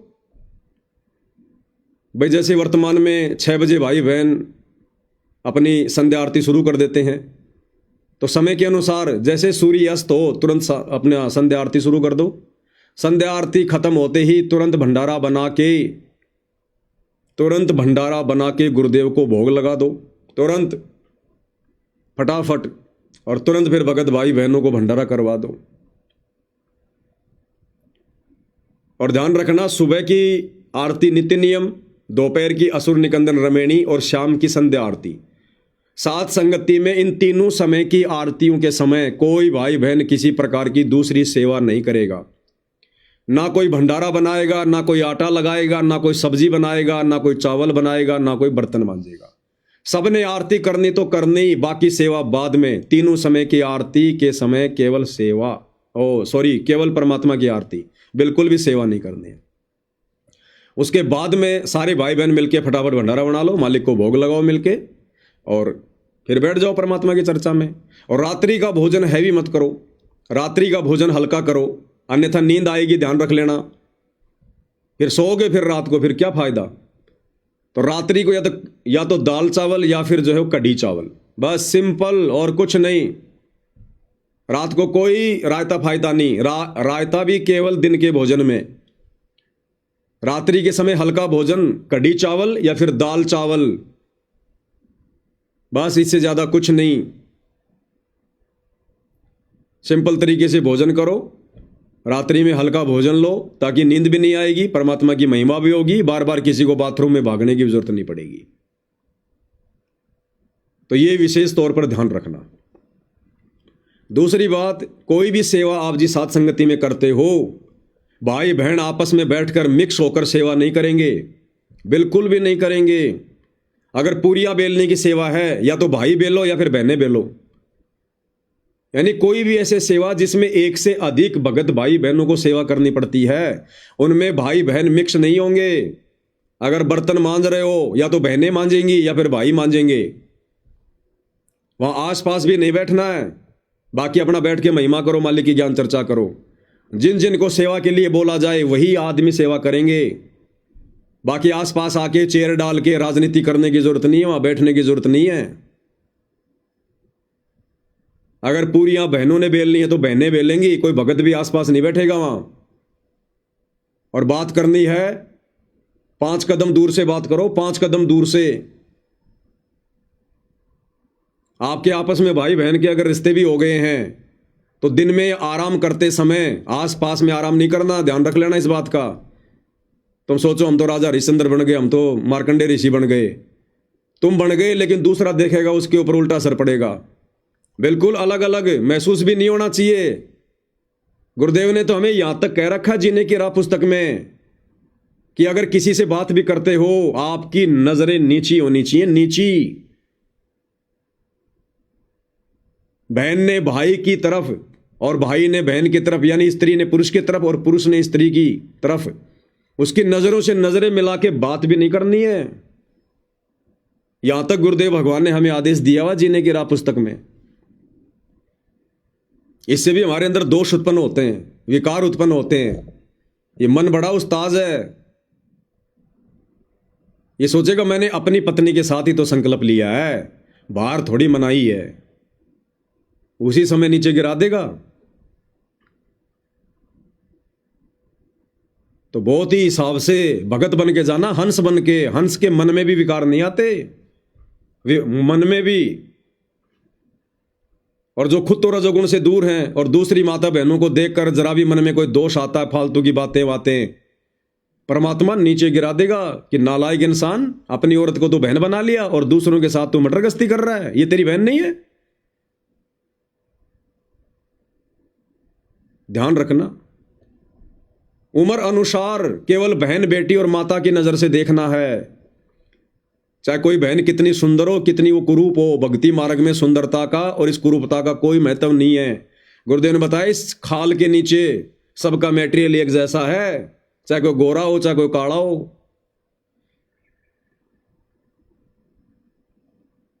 और हर प्रकार से मर्यादा, ये नियम बना लो। अगर भक्ति पर सफल होना है, गुरु को प्रसन्न करना है, तो ये ना देखना गुरु जेल में बैठा देख नहीं रहा। दुनिया का ऐसा कोई कैमरा नहीं है। सतगुरु के कैमरे के सामने सब फेल हैं। अरे हम कहीं जाते हैं और वहां यदि सीसीटीवी कैमरे लगे हो, हम कितना सावधान रहते हैं वहां कि मेरे से कोई हरकत न हो जाए उल्टी सीधी। खड़ा होके बाथरूम में भी नहीं जाता आदमी कि कोई ये ना सोच ले क्यों गया था बाथरूम में कैमरे में देख के, इतना डरता आदमी। और ये परमात्मा सतगुरु रामपाल जी भगवान का कैमरा, इनकी नजरें, ये अंतर्यामी 24 घंटे अंधेरे में भी, हर ब्रह्मांड में, हर जगह देखता है ये परमात्मा। इनका डर नहीं, इनका भय नहीं। तो ये चीजें हमने विशेष तौर पर ध्यान रखनी है। दूसरी चीज, जो भाई बहन साथ संगति में आ रहे हैं और जिनके छोटे बच्चे हैं, भाई या तो अपने बच्चों को साथ संगति में कंट्रोल में रखा करो, अन्यथा अपने बच्चों को घर पे छोड़ के आओ भाई। या तो अपनी भगतमती को और अपने बच्चों को घर पे छोड़ के आओ, या कोई बहन आना चाहती है तो अपने भगत को और उस छोटे बच्चे को घर पे छोड़ के आओ। जो बच्चे शरारती हैं, भाई साथ संगति में हम खाली, अब ज्यादा विस्तार से कहने की आवश्यकता नहीं है, बहुत सारी माता बहनों के बच्चे बड़े शरारती हैं, बड़ी शरारत करते हैं, ना आरतियां ढंग से करने देते हैं, गंदे संदे हाथ इधर उधर लगाते रहते हैं। तो भाई कहने की आवश्यकता न पड़े, आप भाई बहनों को अच्छे से पता चल गया होगा। एक बच्चा तो मवा की साथ संगति में आया था और वो तो लैट्रिन में जाके हाथ उत गंदे करके, और गुरुजी के दरबार में भी गुरुजी के बर्तनों के भी हाथ उत लगा दिए, सारे काम कर दिए, और माता पिता देख रहे उसको कुछ बोल ही नहीं रहे, और बोलते हैं तो वो थप्पड़ मार रहा अपनी माँ को, वो छोटा सा बच्चा, और माता फिर भी कुछ नहीं कह रही। तो बच्चों को बिगाड़ रहे हो, बच्चों को सुधार रहे हो। तो भाई देखो, साथ संगतियों में खाली हमें टाइम पास के लिए नहीं आना है। अपने शरारती बच्चों को अपने घर पे छोड़ के आओ, चाहे भगतमती को घर रहना पड़े, चाहे भगत को घर रहना पड़े। साथ संगति में बिल्कुल शांति, नहीं तो फिर आपको आपके मुंह पे बोला जाएगा, फिर आपको बुरा लगेगा फिर वहां पर, क्योंकि आपकी वजह से या आपके बच्चों की वजह से दूसरे भगत डिस्टर्ब होते हैं, तो भी आप पाप के भागी बनते हैं, पाप के भागी। सत्संग में आए के बात चलावे और वो अपराधी आत्मा को 3 लोक नहीं ठोर। तो भाई ये बातें ध्यान रखनी है भगत जियो। भले आप घर पे रहो, चाहे अपनी भगतमती को यानी अपनी बहन को घर पे छोड़ो उस बच्चे के साथ। यदि साथ संगति में इस प्रकार का माहौल देखने को मिला, या तो अपने बच्चों को कंट्रोल करो। नहीं कंट्रोल होते हैं आपसे अपने बच्चे, अगर आपके भी अगर माता पिता बन चुके हैं वो छोटे छोटे, तो भाई आप भी अपने घर पे रहो, अपने बच्चों को भी अपने घर पे रखो। इन सारी टेंशनों से फ्री होके तो आदमी साथ संगति में जाना चाहता है। अरे ये टेंशन तो सबके घर में ना है, ये उड़दंगबाजी, ये शरारतपना, ये तो सबके घर में है। इन चीजों से शांति पाने के लिए तो लोग साथ संगति में जाते हैं कि वहां बैठेंगे, बैठ के मालिक की शांति से चर्चा करेंगे, सुमरण करेंगे, मालिक की महिमा करेंगे, और वहां भी आपके बच्चे भागते रहते हैं, फुदकते रहते हैं। तो ये नहीं चलेगा भाई, बिल्कुल भी। बिल्कुल साफ साफ कह दो ऐसे भगत को, भगत जी या तो अपने बच्चे को कंट्रोल में करो, नहीं भाई आगे से ध्यान रखना भगत जी, देखो ये कोई शादी का प्रोग्राम नहीं है। तो ये विशेष तौर पर भाई बहनों ने ध्यान रखना है, ये बातें बार बार नहीं बताई जाएंगी।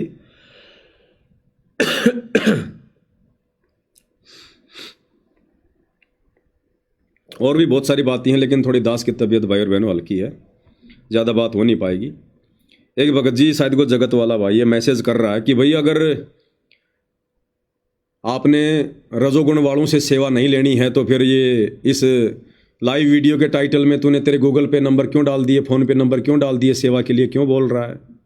केवल उन्हीं भाई बहनों को सेवा करनी है, और उन भाई बहनों के लिए सेवा शुरू है आज से। जो भाई बहन सात संगतियों में आने के अधिकारी हैं, जो भाई बहन रजोगुण से दूर हैं। ये दास ने जो मोबाइल नंबर डाले हैं ये आगामी सेवाओं के लिए उन्हीं भगत भाई बहनों के लिए हैं जो भगत भाई बहन रजोगुण से पूर्णतया दूर हैं, साध संगति से जुड़े हुए हैं। सतलोक आश्रमों से जुड़ा हुआ, फर्जी नामदान सेंटरों से जुड़ा हुआ कोई भी भगत यदि हमारा वीडियो देख रहा है, भैया गलती से भी 1 रुपया मत डाल देना, तुम्हारा रुपया स्वीकार नहीं है, तुम्हारी वो कमाई हमें स्वीकार्य नहीं है। केवल साध संगति से जुड़े भाई बहन जो रजोगुण से दूर हो चुके हैं, वो चाहे 100 हैं चाहे 150 हैं, देश में विदेश में कहीं भी हैं, केवल वही आत्माएं मुझ पवन दास के पास, मैंने जो ऊपर मेरे 2 मोबाइल नंबर दे रखे हैं फ़ोन पे और गूगल पे के, दोनों पे फ़ोन पे है, दोनों पे गूगल पे है, 82 73 84 95 60 और 8769548494। ये मुझ पवन दास के 2 नंबर हैं, दोनों पे गूगल पे फ़ोन पे है। केवल रजोगुण से दूर हो चुके भाई बहन अपनी सेवा कभी भी डाल सकते हैं। आप लोगों के लिए सेवा बिल्कुल चालू है, कोई प्रॉब्लम नहीं है। और बाकी भाई बहन जो अभी रजोगुण में हैं, चाहे 1 करोड़ रुपया रखा आपके पास में, 1 रुपया भी डाल दिया तो पाप के भागी बनोगे। 1 रुपया भी डाल दिया तो ये उन भाई बहनों के लिए, सबके लिए नहीं है। आप फालतू में अपने पेट में दर्द ना करें भाई। जब आप हमारे मिशन से जुड़े नहीं हैं, आप संत रामपाल जी के भगत ही नहीं है, तो आपको क्या लेना देना, हम किससे ले रहे हैं, हम किसको दे रहे हैं। आप तो गुरुदेव के सत्संग सुनो, थोड़ा ज्ञान समझो पहले, उसके बाद देखो फिर आगे क्या करना है। तो ये चीज भी हमने ध्यान रखना है भाई और बहनों। और आपको गुरुदेव भगवान का एक छोटा सा एक सत्संग सुनाऊंगा 20-30 सेकंड का, जिसमें परमात्मा मोक्ष की अधिकारी आत्माओं को क्या दिशा निर्देश दे रहे हैं। हमने उस दिशा निर्देशन में रहकर भगत बनकर भक्ति करनी पड़ेगी अगर आत्मा का कल्याण करवाना है। तो बकवाद फिर चाहे करते रहो, नो प्रॉब्लम, कोई दिक्कत नहीं। फिर लेकिन मोक्ष से वंचित रह जाएंगे। एक भाई है, कौन है पता नहीं, ये शिव चरण है, कौन है, ये गलत तरीके का नियम है। हम नहीं मानेंगे कि कोई मर गया तो भी मोबाइल नहीं मिलेगा। भाई नहीं मिलेगा, बिल्कुल नहीं मिलेगा। चाहे कोई जन्म गया, चाहे कोई मर गया, बिल्कुल भी मोबाइल नहीं मिलेगा। और यदि जबरदस्ती मोबाइल लोगे तो उसी समय अपना झोड़ा झंडा उठा के साथ संगति से बाहर ही निकलना पड़ेगा। वहां फिर आपको साथ संगति में नहीं बैठने दिया जाएगा, नहीं रुकने दिया जाएगा। और आप क्या करोगे जब आपके मन में इतना दोष भरा पड़ा है? एक मोबाइल आपसे नहीं छूट रहा, कल को परमात्मा विमान लेके आएंगे, तुम क्या छोड़ के जाओगे तुम? अरे एक मोबाइल छोड़ के तुम साथ संगति में नहीं बैठ सकते, कल को तुम परमात्मा के विमान में बैठने के लायक कहां हो तुम? फिर तो तुम्हें बेटा बेटी कार कोठी मोबाइल सब कुछ दिखाई देंगे, गधे घोड़े भैंस। तो भाई ऐसी आत्माओं से प्रार्थना है, शिवचरण दास जी आप अपने घर पे बैठे रहो। आप जैसे हंसों की साथ संगतियों में कोई आवश्यकता नहीं है। आप अपने मोबाइल से यारी करो, मोबाइल को अपना गुरु बना के रखो। आप ऐसे लोगों की कोई आवश्यकता नहीं है साथ संगति में। एक बार मोबाइल जमा हो गया, चाहे पूरा खानदान आपका क्यों ना मर गया पीछे, आपको मोबाइल नहीं मिलेगा। अगर चाहिए तो घर पर जाते समय ले जाओ, अगर ले लिया तो फिर वापस साथ संगति में नहीं बैठने दिया जाएगा। जाओ फिर करो, फिर बचाओ अपने परिवार को। अगर तुम ही बचाने वाले हो ना तो तुम ही बचाओ फिर अपने परिवार को। वो रोग मुक्त अगर तुम ही कर सकते हो अपने बेटा बेटी को, परिवार को, तो तुम ही करो फिर। अरे विशेष संदेश में गुरुदेव ने हमें क्या शिक्षा दी? गुरुदेव कह रहे 2011 की बात है, जयपुर का एक भगत था, उसकी पत्नी नहीं मानती थी, अकेला उपदेशी था। वो आने लगा सत्संग में आने लगा तो रास्ते में उसकी औरत का फोन आया। कहा कि कहाँ हो? बोला सत्संग में जा रहा हूं। बोले वापस आ जा, बेटा बीमार हो गया बहुत ज्यादा सख्त। उसने कहा कि नहीं, मैं तो सत्संग में निकल पड़ा, पास में हॉस्पिटल है, पैसे घर पे रखे, दिखा ले। इतना कह के उसने मोबाइल काट दिया। और गुरुदेव कह रहे उसने मोबाइल को स्विच ऑफ कर दिया। 3 दिन तक वो सत्संग में रहा, उसने मोबाइल को बंद ही रखा, खोला ही नहीं। तीसरे दिन उसने जैसे मोबाइल को ऑन किया, तुरंत घरवाली का फोन आया। बोला कहाँ हो? बोला सत्संग में हूं। बोला कमाल हो गया, क्या हो गया? बोला ऐसे ऐसे लड़का सख्त बीमार था, मैं हॉस्पिटल में ले गई और लड़के ने बताया होश में आने के बाद कि ऐसे ऐसे एक लंबा सा सफेद कपड़े पहना हुआ व्यक्ति आया और मेरे को यमदूत पकड़ कर लेकर जा रहे थे और उसने झटका देकर मेरे को छुड़ाया। बोला ये मेरी आत्मा कहां लेकर जा रहा है? यमदूतों को भगाया। बोले तुम्हारे गुरुजी कैसे हैं? बोले लंबे लंबे हैं क्या, सफेद सफेद बाल हैं क्या, सफेद कपड़े पहनते हैं क्या? बोला लड़का बता रहा था कि ऐसा आदमी आया एक। तो उस भगत की आंखों में आंसू आने लग गए। अब भाई और बहनों, उस भगत की उस दृढ़ता को देखकर परमात्मा ने उस मरते हुए परिवार को बचाया, उस बेटे को बचाया जिसने मोबाइल को वहीं स्विच ऑफ करके रख दिया कि कोई मरे तो मरे। और वो अगर ठेकेदार बन जाता, वापस अगर वो चला जाता वो घर पे या आश्रम में बैठकर भी इसी टेंशन में, हाँ क्या हुआ, अब क्या हुआ, अब क्या हुआ, वो लड़के की रक्षा नहीं करता परमात्मा, तो कौन से दिन समझेंगे फिर हम? इसलिए तो गुरुदेव कहते हैं कि जब तुम सत्संग के लिए चलो तो अपने आप को जीवित मार लो कि मैं तो मर गया, अगर थोड़ा बहुत काम बिगड़ भी गया तो जाके संभाल लूंगा। और गुरुदेव कहते हैं फिर ऐसी आत्माओं के काम परमात्मा बिगड़ने नहीं देता। तो भाई ये रिप्लाई जिसने भी किया है, मैं तो शिवचरण ही समझ पा रहा हूं। कौन है शिवचरण, कहाँ का है? मेरी वैसे कोई किसी से यारी दोस्ती रिश्तेदारी नहीं है, ना मैं ज्यादा इस मामले में पढ़ता हूं। कोई सत्सेवक है तो अपने लिए, मेरे लिए नहीं है। तो ये जो भी भाई है, इस भाई से प्रार्थना है, भाई आपने साथ संगति में आने की बिल्कुल भी आवश्यकता नहीं है। अपने घर पर बैठकर अपनी भक्ति कर ले जैसे भी हो रही है। और लाइव भी क्यों जोड़ रहा है? तेरी मतलब की चीजें नहीं है फिर ये लाइव भी मत जोड़ा कर भाई। क्यों फालतू में अपना समय बर्बाद कर रहा तू? इतना समय बैठकर भगवान का स्मरण करना, इतना समय तू यहां लाइव देख के तू बर्बाद कर रहा अपना, जब तेरे को साथ संगति के नियम ही तेरे को स्वीकार्य नहीं है। तो ये चीजें भाई और बहनों हमने ध्यान रखनी है। और साध संगति में जगत के किसी भी व्यक्ति को लेकर नहीं जाना है। आश्रमों में लेकर जाओ, गुरुजी के पास लेकर जाओ, लेकिन साध संगति में जगत वाला चाहे कितना ही यारा प्यारा है आपका, उस व्यक्ति को बिल्कुल भी साथ संगति में लेकर नहीं आना है। जो रजोगुण से दूर है और जिसने संकल्प ले लिया है भक्ति का, संकल्प लेकर जो साथ संगति से जुड़ा है, वो फिर जगत का नहीं रह जाता। बाकी किसी भी ऐसे व्यक्ति को जो केवल गुरुदेव के सत्संग सुन रहा है या सात संगति की वीडियो देख रहा है, संकल्प अभी तक लिया नहीं, रजोगुण से दूर हुआ नहीं, वो चाहे कितना ही यारा प्यारा हो, घर का सदस्य हो, आपने उस व्यक्ति को सात संगति में भूल कर भी नहीं लाना है। नहीं तो भाई हम खुल के गुरु की महिमा नहीं कर पाते। वहां पर काल का दाव रहेगा ही रहेगा, काल किसी न किसी माध्यम से फिर वहां प्रवेश रहेगा ही रहेगा। तो ये चीज, अब आपको गुरुदेव का वो वचन सुनाता हूं, परमात्मा का सत्संग, जिसमें गुरुदेव भगवान क्या कह रहे हैं हमारे को हंस बनने की दिशा में। ध्यान से सुनना भाई और बहनों। यानी जो व्यक्ति यहां भी रहते हैं, गुरुदेव के साथ रहते हैं, सत्संग भी सुनते हैं और मिले नहीं मन से, वो हंस नहीं बन सकते, वो कौवे रहा करें। और ऐसे कौवे फिर छोड़कर इसको स्थान को जा सकते हैं। वो जाएंगे क्योंकि आदत सुधरी नहीं। आप प्रतिदिन पढ़ते हो नित्य में, बिन गुरु मिले मोहे ना पावे। अब गुरु तो पास ही होते हैं। मिलने का अर्थ क्या है? गुरु जी से एक ही भाव हो जाना, समर्पित हो जाना, मन में दोष ना रखे।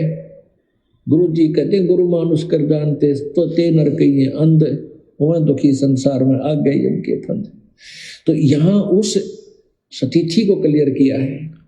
तो गुरुदेव कह रहे हैं कि ऐसी आत्माएं, ऐसे भगत भाई बहन जो सतगुरु के पास भी रहते हैं, यानी ये जो सत्संग है गुरुदेव ने सतलोक आश्रम बरवाड़ा में बैठ के किया, और गुरुदेव ने उन आत्माओं के लिए किया, उन आत्माओं के लिए संकेत किया जो आश्रम में परमानेंट सेवादार हैं, जो गुरु जी के बेटा बेटी भाई बंधु रिश्तेदार थे, कोऑर्डिनेटर थे, जो आश्रम में ज्यादातर रहा करते थे।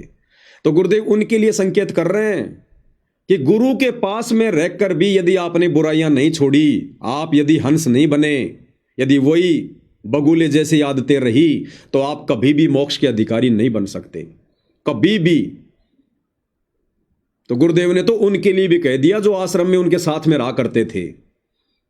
ऐसी आत्माएं भी जो अभी तक निर्विकार नहीं है, कामी क्रोधी लालची वाली कैटेगरी में हैं, वो आत्माएं चाहे गुरु की गोद में बैठकर भक्ति कर लो, उनका उद्धार नहीं हो सकता। तो इसी प्रकार भाई और बहनों, अब हमने निर्विकार बनना पड़ेगा। जीव की औकात नहीं है, लेकिन जीव अपनी औकात गुरु से प्रार्थना करके रो रो के बना सकता है। गुरु की भक्ति ज्यादा से ज्यादा मर्यादा में रह के करके बना सकता है, गुरु को प्रसन्न करके कर सकता है। तो यदि आप अभी इन्हीं सब विकारों में लिप्त हैं, तो गुरुदेव भगवान की ज्यादा से ज्यादा महिमा करके, उनको प्रतिदिन भोग लगा के, उनकी आरती उतार के, परमेश्वर से रो रो के प्रार्थना करके आप जी भी साध संगति में आने योग्य हंस बने। अब देख लो भाई और बहनों, बड़ी मुश्किल से 100 जोड़े होंगे या 100 भाई बहन होंगे, 100 जो रजोगुण से दूर हैं, ज्ञान को आधार बनाकर। एक होता कि जैसे बुढ़ापे की उम्र हो गई, अब कौन उसको रामलीला करने देगा, इसलिए वो तो जो मर्जी करे अब या ना करे, उसकी तो मजबूरी हो गई। उस भाई की तो मजबूरी हो गई, उसके तो बच्चे बड़े बड़े हो गए, उसकी तो खटिया बाहर डाल दी, बुढ़िया अलग वो अलग, और वो भगत भी है, उसकी तो मजबूरी है, छोड़ना तो अभी नहीं चाहता वो। ऐसे लोग उस कैटेगरी में नहीं है जो रजोगुण से दूर हैं। ज्ञान को आधार बनाकर हमने मन को मारना पड़ेगा, मन जीती बनना पड़ेगा। ऐसी आत्माओं के लिए परमात्मा कह रहे हैं कि हंस बनने की दशा में आगे बढ़ो, हंस बनने की दशा में। तो बड़ी मुश्किल से परमेश्वर रामपाल जी की संगत में, देश विदेश में जितनी भी संगत है करोड़ों में, बड़ी मुश्किल से 100 आत्माएं ऐसी होंगी, और वो भी जो साध संगति से जुड़ी है, क्योंकि ज्ञान आधार केवल साध संगति में है। गुरु को परमात्मा केवल साध संगति में माना जाता है, बाहर कहीं नहीं। तो बड़ी मुश्किल से पूरे विश्व में 100 आत्माएं ऐसी हैं जो पूर्णतया रजोगुण से दूर हैं, संकल्प ले चुकी हैं, भक्ति दृढ़ता से कर रहे हैं, और गुरु ने भी जिनके ऊपर अपना आशीर्वाद बना दिया है। तो सोचिए, अभी तक तो केवल भाई और बहनों 100 आत्माओं को ही परमात्मा ने सतलोक के लिए सिलेक्ट किया है, किस ब्रह्मांड में, केवल 100 आत्माओं को। और 100 की भी अंतिम समय तक परीक्षा चलेगी, अंतिम श्वास तक। गुरुदेव कहते हैं, पाकी फसल देख कर गरबैयो मत किसान, अभी तो जोले बहुत हैं, घर आ ले तब जान। उनको भी अहंकार नहीं हो जाना चाहिए कि मैं तो विषय वासनाओं से दूर हो गया, ये हो गया, वो हो गया, मैंने तो मेरा मन जीत लिया। कुछ नहीं जीता। परमात्मा कहते हैं विकार मरे मत जानियो जू भूबड़ में आग, और शत नाम के सुमरण बिना ये मिटे न मन का दाग।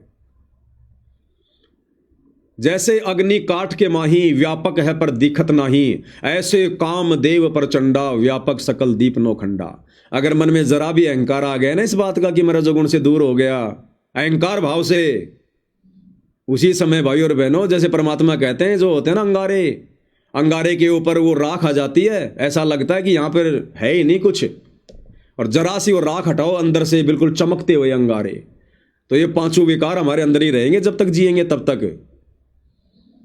ये तो सतगुरु जरा इनके ऊपर हल्की हल्की राख डाल देता है ताकि हमें भक्ति में बाधा ना हो। अगर जरा भी उसको अगर कुरेचने का तुमने वो प्रयास किया व्यर्थ में, मोबाइल में यदि तुमने मोबाइल में बकवास देखने का वो प्रयास किया और मन में कोई दोष पैदा करने का प्रयास किया, जैसे उस राख को हटाओगे अंदर से वो विषय वासना तुरंत आ खड़ी होगी वापस काल के जाल में।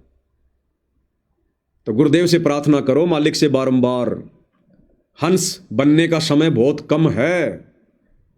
जितनी आत्मा जाएंगी सतलोक सतगुरु के धरती पर रहते सहते जा सकती हैं, इसके बाद नहीं। तो कोशिश करो, मुट्ठी भर भी समय नहीं है, मुट्ठी भर भी। तो क्या कह रहे हैं गुरुदेव, एक बार फिर से सुन लीजिएगा। यानी जो व्यक्ति यहां भी रहते हैं, गुरुदेव के साथ रहते हैं, सत्संग भी सुनते हैं और मिले नहीं मन से, वो हंस नहीं बन सकते, वो कौवे रहा करें। और ऐसे कौवे फिर छोड़कर इसको स्थान को जा सकते हैं। वो जाएंगे क्योंकि आदत सुधरी नहीं। आप प्रतिदिन पढ़ते हो नित्य में, बिन गुरु मिले मोहे ना पावे। अब गुरु तो पास ही होते हैं। मिलने का अर्थ क्या है? गुरु जी से एक ही भाव हो जाना, समर्पित हो जाना, मन में दोष ना रखे। गुरु जी कहते गुरु मानुष कर जानते तो ते नर कहिए अंध, वह दुखी संसार में आ गए उनके फंद।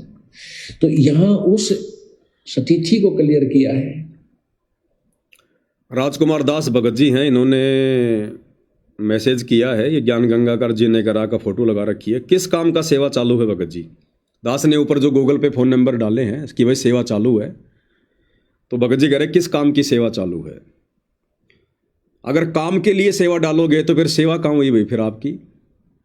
जैसे पिछली बार दास ने मैसेज डाला कि सभी भाई बहनों को थालियां भेजी जाएंगी, जिस जिसको थाली चाहिए वो अपना अपना पैसा भेजो।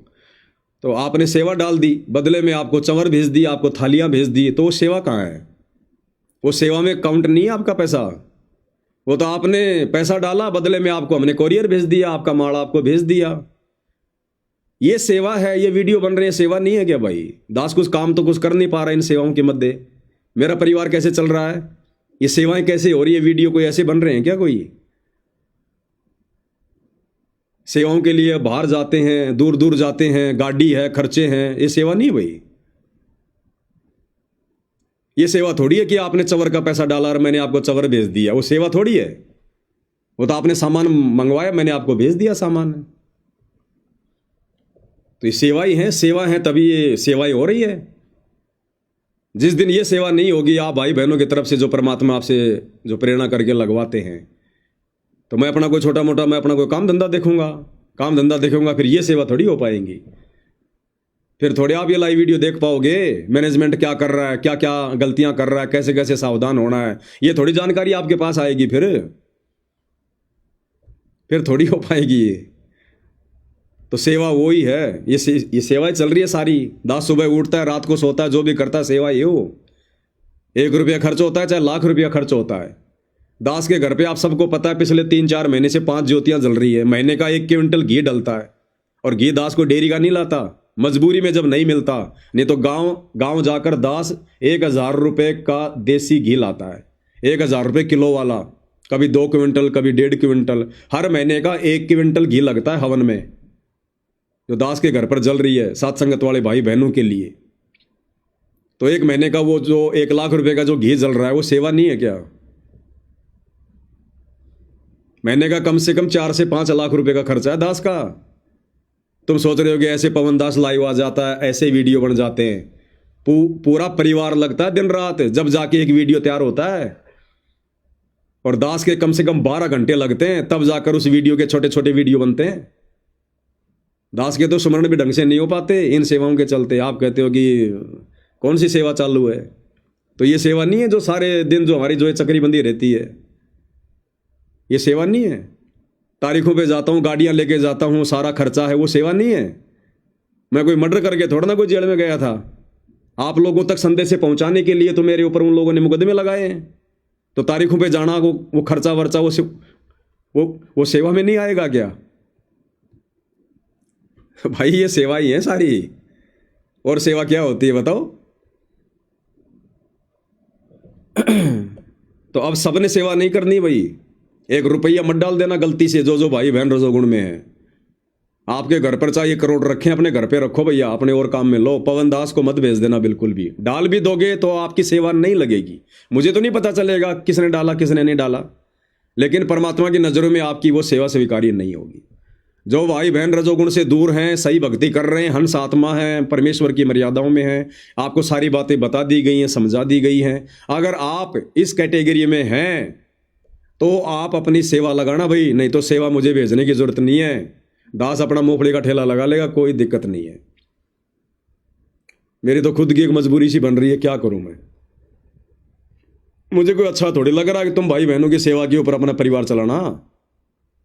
मैं तो चाहता हूं कि परमात्मा कब ये सेवा ले, कब मैं अपना छोटा मोटा काम धंधा करूं, लेकिन मालिक ही नहीं चाह रहा तो मैं क्या करूं?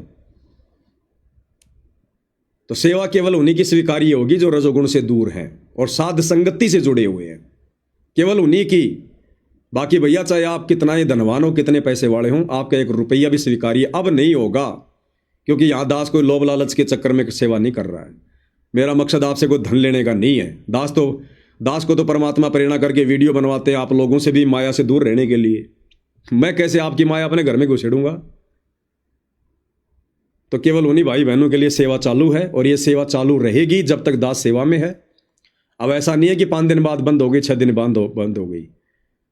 आप भाई बहन कभी भी अपनी सेवा लगा सकते हैं, किसी भी समय लगा सकते हैं आप।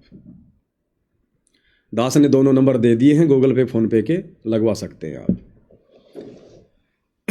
तो ये छोटा सा संदेशा था, बात तो और भी बहुत सारी है, लेकिन थोड़ा जुकाम खांसी वाला चक्कर है, ज़्यादा बोला नहीं जाता, वरना फिर खांसी आती है। तो बस केवल ये थोड़ी सी जानकारी थी।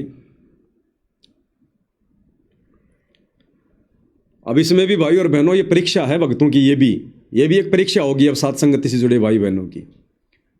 अब बहुत सारे भाई बहन तो साथ संगतियों से पीछे कदम हटा लेंगे, कई मुझ पवनदास से राग देव से ईर्ष्या कर लेंगे। ये आया बड़ा नियम बताने वाला, ये कहेगा वैसे चलेंगे क्या हम? अरे भैया मेरे अनुसार नहीं चलना, मेरे अनुसार नहीं चलना भाई, और ना मैं चलाना चाहता मेरे अनुसार। मैंने तो संदेशा दे दिया, अब आपको क्या लगता है आप जी वैसा करो। तो बहुत सारों के तो मन में दोष आ जाएगा, ये कौन होता है मैं रोकने वाला, हम तो जाएंगे साथ संगतियों में। अब भैया जिसके घर पर साथ संगति है वो जाने, आपको रोकेगा या फिर वहां बैठाएगा आपकी पूजा करेगा, वो जाने। अब मेरा काम तो संदेशा देने का है। मेरे घर पर तो साथ संगतियां है नहीं, ना मेरे घर पर साथ संगतियां हो सकती, क्योंकि मेरा जो बड़ा लड़का है लोकेंद्र दास, उसने भाई अपनी रमेणी कर ली, अपनी पसंद की लड़की से उसने रमेणी कर ली, जगत वाली वो लड़की है। हालांकि वो उसको साल भर से उसको भक्ति वो बता रहा था, सिखा रहा था। नाम ले रमेणी होते ही उसने संकल्प दीक्षा ले ली, लेकिन है दोनों रजोगुण में। तो मेरे घर पर भी नहीं हो सकती साथ संगति। अगर मैं ये सोचता कि भाई मेरा लड़का भी रजोगुण में है और मैं ये मैसेज डालूंगा तो फिर मेरे घर पर भी नहीं होगी, तो नहीं हो तो ना हो। नियम सबके लिए बराबर है, नियम पानी सबके लिए बराबर है। अगर पक्षपात करूंगा तो सबसे पहले मैं ही मरूंगा। कबीर सागर की वाणियां नहीं पढ़ी क्या? पक्ष करेगा जो नीचे गिरेगा। अगर नाद वाले गुरु के वचन वाले शिष्य अगर पक्षपात करेंगे तो वो भी नीचे गिरेंगे। तो मेरे घर पर भी साथ संगति नहीं हो सकती भाई, क्योंकि मेरा जो बड़ा लड़का है वो भी रजोगुण में है, लेकिन भक्ति कर रहे हैं, अच्छी कर रहे हैं, बहुत बढ़िया कर रहे हैं, सेवा भी कर रहा है। लेकिन नियम तो नियम है भाई, मैं साथ संगति नहीं रखवा सकता। इसीलिए जयपुर में साथ संगति नहीं है। बार बार भाई बहनों ने साथ संगतियां रखवाई है, उनसे संपर्क करो। यूपी में कौन रखवा रहा है, एमपी में कौन रखवा रहा है, मैसेज तो हम डालते नहीं सार्वजनिक।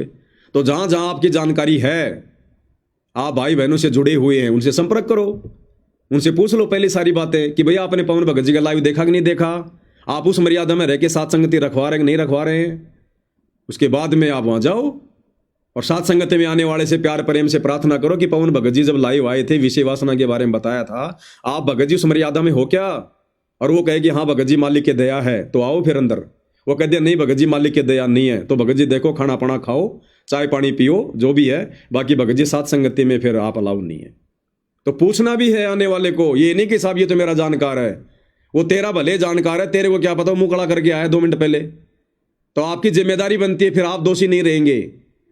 24 घंटे आपके पाड़ोस वाला भगत जो आपको पता कि ये रजोगुण से दूर है, यानी मैं पवन दास भी अगर साथ संगति में जाता हूं और जिस भगत के घर पर साथ संगति है उसकी जिम्मेदारी बनती है वहां पहुंचते ही सबसे पहले मेरे से ही प्रार्थना करेगा, सच्चाई भगत जी जो लाइव वीडियो में जो बातें हुई थी रजोगुण को लेकर, तो आपके ऊपर मालिक की दया है क्या? और मैं कह दूं हाँ भगत जी मालिक की दया है दास के ऊपर, मैं उन मर्यादाओं में हूं, तो एंट्री है अंदर, नहीं तो चाय पानी पिला के वापस बाहर करो। तो भैया नियम सबके लिए है, ऐसा नहीं है कि पवन दास कोई अपनों को छोड़ता है। मेरा कोई अपना पराया नहीं है, मेरा अपना केवल मेरा भगवान है, मेरा गुरु है, और कोई नहीं है भाई। तमेव माता च पिता तमेव तमेव बंधु च सखा तमेव। तो कोई भी हो नियम सबके लिए बराबर लागू हैं, तभी मालिक दया करेंगे, नहीं 2 मिनट में उठा फेंकेंगे। यहाँ कोई किसी का नहीं है, हल्के मत लेना इस मार्ग को। तो केवल साथ संगति से जुड़े हुए और रजोगुण से पूरी तरह से दूर वही भगत भाई बहन अपनी सेवा जब मर्जी कभी भी कितनी भी कैसी भी लगा सकते हैं, उनके लिए कोई रोक टोक नहीं है। बाकी लोगों को बिल्कुल भी अलाउ नहीं है। अगर लगानी है तो भैया परमात्मा से प्रार्थना करो, पहले रजोगुण से दूर हो जाओ, कम से कम 2-3 महीने रिहर्सल करो। यदि आप 2-3 महीने रजोगुण से दूर रह चुके हैं, यानी 2-3 महीने जो रह जाएगा इसका मतलब परमात्मा दया कर रहा है, तो वो भाई बहन साथ संगति में सेवा लगा सकते हैं, दूसरे भाई बहन योग्य नहीं है। और भैया मैं जो मैसेज देता हूं ना, मैं ये नहीं देखता कि कौन मेरे विरोध में आएगा, कौन मुझे अच्छा बताएगा, कौन मुझे बुरा बताएगा। मैंने ना कोई संत बनना, ना कोई महाराज बनना, ना कोई आश्रम खोलना, ना कोई मान बढ़ाई चाहिए, ना मैंने किसी का कोई पैसा टका चाहिए, कुछ नहीं चाहिए भैया। दास तो अपनी आत्मा के कल्याण के लिए गुरु का गधा बन के आप लोगों को संदेशा दे रहा है। जब तक मालिक सेवा दे रहे हैं, जब तक घर परिवार चल रहा है, तब तक ये सब कुछ सांगबाज हो रहा है, बन रहे हैं वीडियो। जिस दिन सेवा नहीं होगी अपना मेहनत मजदूरी करेंगे, कहीं काम धंधा करेंगे, और हो पाएगी तो सेवा भी करेंगे, ऐसी बात थोड़ी है। इतना ही है। ये ना सोचना कि भाई पवन दास तो अपने अपने परिवार को, अपने मिलने वालों को बचाता होगा, ना भैया। जो गलत है वो गलत है, जो साथ संगति की मर्यादाओं में नहीं है वो नहीं है। मेरा लड़का अपने घर पर बैठ के मालिक की जो मर्जी चर्चा करे, आरती करे, कुछ भी करे, साथ संगति में वो जाने का अधिकारी नहीं है और ना जाएगा मेरे साथ कभी, जब तक वो रजोगुण में है। ये ध्यान रखना इन बातों का। ना मेरे घर पर जहाँ मैं रहता हूँ वहाँ साथ संगति नहीं हो सकती।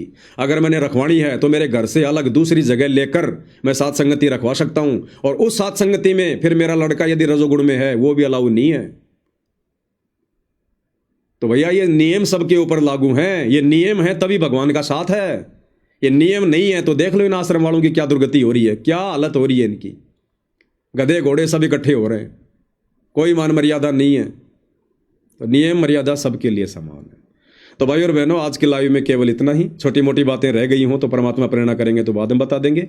बाकी मोटी मोटी बातें आप सभी भाई बहनों के समझ में आ गई होंगी।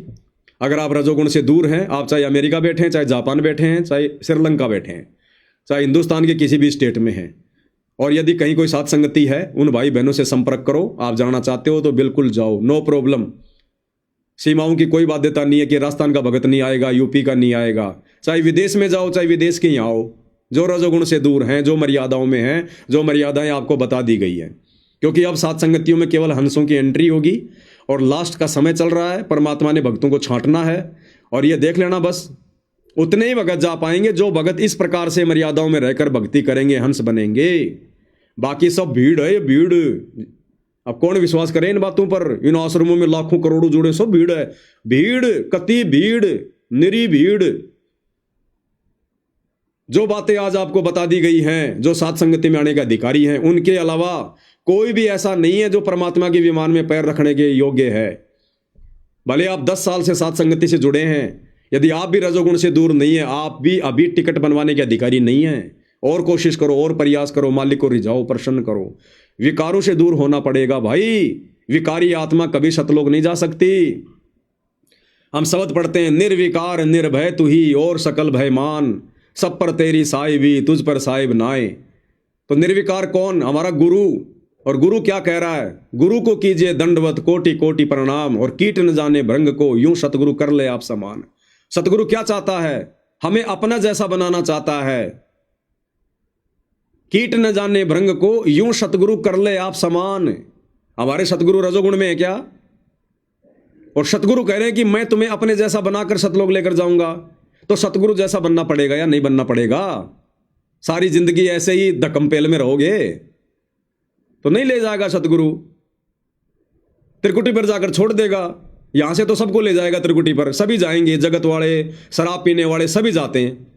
त्रिकुटी पर जाकर फैसला होगा। फिर वहां सतगुरु साइड में कर देगा, बेटा वहां तेरे को क्या बताया गया था, क्या सत्संग सुनाए गए थे कि भग भोग्या भग उपजय, भग से बचा न कोई, जय कोई भग से बचे, भगत कावे सोए। आग पराई आपनी, हाथ दिए जल जाए, नारी पराई आपनी, भोगे सब कुछ जाए। तेरी समझ में नहीं आ रही थी? तूने कानों में रुई दे रखी थी, और तेरे को खोल खोल के बताता मैं, नाड़ा खोल के बताऊं तेरे को, कैसे बताएगा फिर और सतगुरु? तो समझदार को तो संकेत ही काफी होता है। शब्द सैन सतगुरु पहचान है, पावे अटल सुहाग रे। और मूर्ख के आगे फिर बीन बजाने से फायदा नहीं है। तो भगत बनना पड़ेगा। मात्र 3 साल का भी समय नहीं है, 3 साल का भी अगर नहीं पार हुए तो यहीं सुअर बन के गंदगी में नाक रगड़ते रहोगे। क्योंकि मनुष्य जन्म में भी हमारी वो बुराइयां नहीं छूटी, तो सुअर बन के फिर क्या होगा? वो कसर परमात्मा वहां पूरी करेगा फिर। तो सतगुरु खोल के नहीं बताएगा पूरी बात को, खींच खींच के। तो ये दास खड़ा कर दिया सतगुरु ने खींच खींच के बताने के लिए, इतने सारे वीडियो बना दिए। अब भी कोई नहीं सुधरेगा ना, तो करो अपनी मनमानी। फिर मनमानी करने वाले के लिए किस ब्रह्मांड बहुत बड़ी जेल है। घूमते रहो, 84 लाख योनियां हैं, धक्के खाते रहो। भैया यहां तो जबरदस्ती इन चीजों से पीछा छुटवाना पड़ेगा, कोशिश करनी पड़ेगी। आपका पति, आपकी पत्नी आपको आसानी से नहीं छोड़ेंगे। वो तो काल प्रेरित हैं, वो डराएंगे, धमकाएंगे। आपने क्या करना है? फिर सतगुरु का क्या प्रोटेक्शन है आपके साथ में? सतगुरु पे फिर आपका क्या विश्वास है? आप तो अपनी पति के प्रति समर्पित हैं। अरे रहो समर्पित अपनी पति और पत्नी के प्रति, अच्छी बात होना भी चाहिए, लेकिन विषय वासनाओं को लेकर नहीं। अन्य कोई सलाह मशवरा है, कोई अच्छी बात है, उनमें समर्पित हो जाओ, लेकिन विषय वासना में पति पत्नी वाला समर्पण भाव नहीं चलेगा। यहां तो पूरी तरह पतिव्रता बनना पड़ेगा, प्योर आत्मा। तो बताओ क्या भक्ति होगी फिर आपकी? मन में तो दिन में भक्ति करते हो, रात को विषय वासनाओं का खेल खेलते हो हैं। दिन में तो गंगा जल लाए हरिद्वार जाके, पैदल जाके हैं, और रात को उसके अंदर नमक घोल रहे हो। क्या करोगे उस गंगा जल का फिर तुम? तो दिन में तो भगवान की भक्ति कर रहे हो, आरती उतार रहे हो, चवर कर रहे हो, रात को तुम जो है बल्कि नाक रगड़ते रहते हो गंदगी में। तो भगवान मिलेगा ऐसे? वो भक्ति किसी काम की है? वो गंगा जल किसी काम का है जिसमें घर पे लाके तुम उसके अंदर जो है गंदगी डाल रहे हो? कौन पिएगा उसको? तो भैया भक्ति के लिए सबसे पहले इस मंदिर को शुद्ध करना पड़ेगा। ये सबसे बड़ा आश्रम, सबसे बड़ा मंदिर, सबसे बड़ी मस्जिद हमारा शरीर है। जब तक ये शुद्ध नहीं है, भगवान इसमें आके विराजमान नहीं होगा, चाहे लाख जन्म लगे रहना घंटी बजाने के लिए। बहुत सारी बातें भाई और बहनों बताते रहते हैं, आगे भी मालिक दया करेंगे तो बताते रहेंगे। बाकी ये साथ संगति है, भीड़ का मार्ग नहीं है। चाहे एक भी भगत साथ संगति में ना रहो, और चाहे पूरी दुनिया आ जाओ, पूरी दुनिया आ जाएगी तो मुझे कोई वो खुशी नहीं, और सारे भाग जाएंगे तो मुझे कोई गम नहीं। पवन दास का तो पहला नियम है, आप सबको बता रखा है, जिस दिन सेवा समाप्त उसी दिन मूंगफली का ठेला। इच्छा हमारी कुछ है नहीं, खर्चे हमारे कुछ है नहीं। ये खर्चे तो तब तक है जब तक आप लोगों की सेवा में है। बाकी फिर कोई खर्चे नहीं, कोई इच्छा नहीं। घर में 4 मेंबर हो गए अट्टे कट्टे, 2 लड़के, एक मैं, एक भाई का लड़का। और भाई का लड़का तुम हमारे से भी ज्यादा अट्टा कट्टा हो रहा है। मेरी कमर में पैंट टाइट रहती है, उसके मेरी कमर में पैंट ढीली रहती है, उसके टाइट रहती है। तो भैया 4 हो गए सिक्योरिटी गार्ड। किसी भी कंपनी में जाएंगे 10-12 हज़ार रुपये तो महीने के मिलेंगे। बढ़िया बैठ के मालिक का सुमरण करेंगे, और अपना कोई आएगा तो गेट खोल देंगे, नहीं तो बंद कर देंगे। नहीं तो दही बड़े दास को बनाने आते ही हैं, कोई दिक्कत नहीं है। हैं 4 जने हैं, 2-2 जने दुकान लगा लेंगे, एक की एक जगह, दूसरे की दूसरी जगह। बढ़िया दही बड़े बेचेंगे, बढ़िया खाएंगे और बढ़िया भगवान की भक्ति करेंगे। कोई टेंशन नहीं है भाई। टेंशन वहां होती है जब आदमी का कोई स्वार्थ होता है, जैसे आश्रम वाले कोऑर्डिनेटर, इनका स्वार्थ है, इनका स्वार्थ है संगत को भ्रमित रखना, संगत को फ्री छूट देना नियमों में। ये अगर संगत को इस प्रकार से टाइट कर दें, ये क्या कर लेंगे, ये इनके खुद के खर्चे पूरे नहीं होंगे। तो दास के खर्चे भगवान चलाता है, संगत नहीं चलाती। संगत केवल निमित्त बन रही है, वो भी उसकी सेवा लग रही है। इन आश्रमों में देख लो ना, सेवा देने वालों की क्या दुर्गतियां हो रही है, कैसे उनका पैसा राजनीति में लग रहा है, कैसे बर्बाद हो रहा है। यहां कम से कम ये तो तुम्हें देखने को नहीं मिल रहा। तो बहुत सारी बातें भाई और बहनों, ज़्यादा कहना उचित नहीं है, समझदार को तो संकेत ही काफ़ी है। बाकी तो चाहे सात संगति हो, चाहे सतलोक आश्रम हो, 2 4 5 10 आदमी तो ऐसे हमेशा रहते ही हैं, जिनको कभी बातें समझ में नहीं आती, उनके तो काम ही होते हैं बकवाद करने के। तो किन किन भाई बहनों को सेवा देनी है, सेवा करनी है, उनके लिए दास ने ऊपर मोबाइल नंबर डाल दिए, गूगल पे फोन पे नंबर, वो जब मर्जी सेवा कर सकते हैं। बाकी लोग भैया चाहे कितना पैसा रखा आपकी पेटी में, अपने घर पे रखना, हमें आवश्यकता बिल्कुल भी नहीं है। जो परमात्मा ने नियम दास को समझा दिए, जो प्रेरणा कर दी, मैं केवल वही संदेशा दूंगा। उसमें चाहे मेरा बुरा हो चाहे मेरा अच्छा हो, वो फिर परमात्मा के हाथ में है। उसमें फिर अपना बीच में कोई स्वार्थ नहीं, कोई लोभ लालच नहीं है। तो भाई और बहनों, आज की वीडियो में मालिक के आशीर्वाद से केवल इतना ही। फिर परमात्मा दया करेंगे तो भाई बहनों के बीच में उपस्थित होंगे, और दास भी कोशिश करेगा कहीं, क्योंकि मैं देखूंगा कि भाई सात संगति कहाँ कहाँ है। मेरे को कोई जैसे सात संगति भाई बहन रखवा रहे हैं तो व्हाट्सएप तो मुझे करेंगे, तो दास देखेगा, वहाँ पर इंक्वायरी करेगा कि भाई वहाँ पूरी मर्यादा है कि नहीं है, किस हिसाब से है। दास वहीं जाने का प्रयास करेगा, जरूरी नहीं है कि मैं जाऊँगा। और मान लीजिए 5 जगह सात संगति है, 5 भगत बहुत अच्छे हैं, तो दास कोई 5 जगह थोड़ी जाएगा। एक जगह गए तो 4 गलत थोड़ी हो गए, नहीं। लेकिन जाऊंगा मैं पूरी अपनी तफ्तीश करके, आंख बंद करके उठा के थैला नहीं दौड़ूंगा मैंने अपनी भक्ति मर्यादा बचानी है। ऐसे रजोगुणी परिवार का साथ संगति में जाकर अगर मैंने पानी भी पी लिया तो मेरे अंदर भी रजोगुण वाले विकार आएंगे। बड़ी मुश्किल से तो भक्ति बन रही है, क्यों बर्बाद करूं मैं।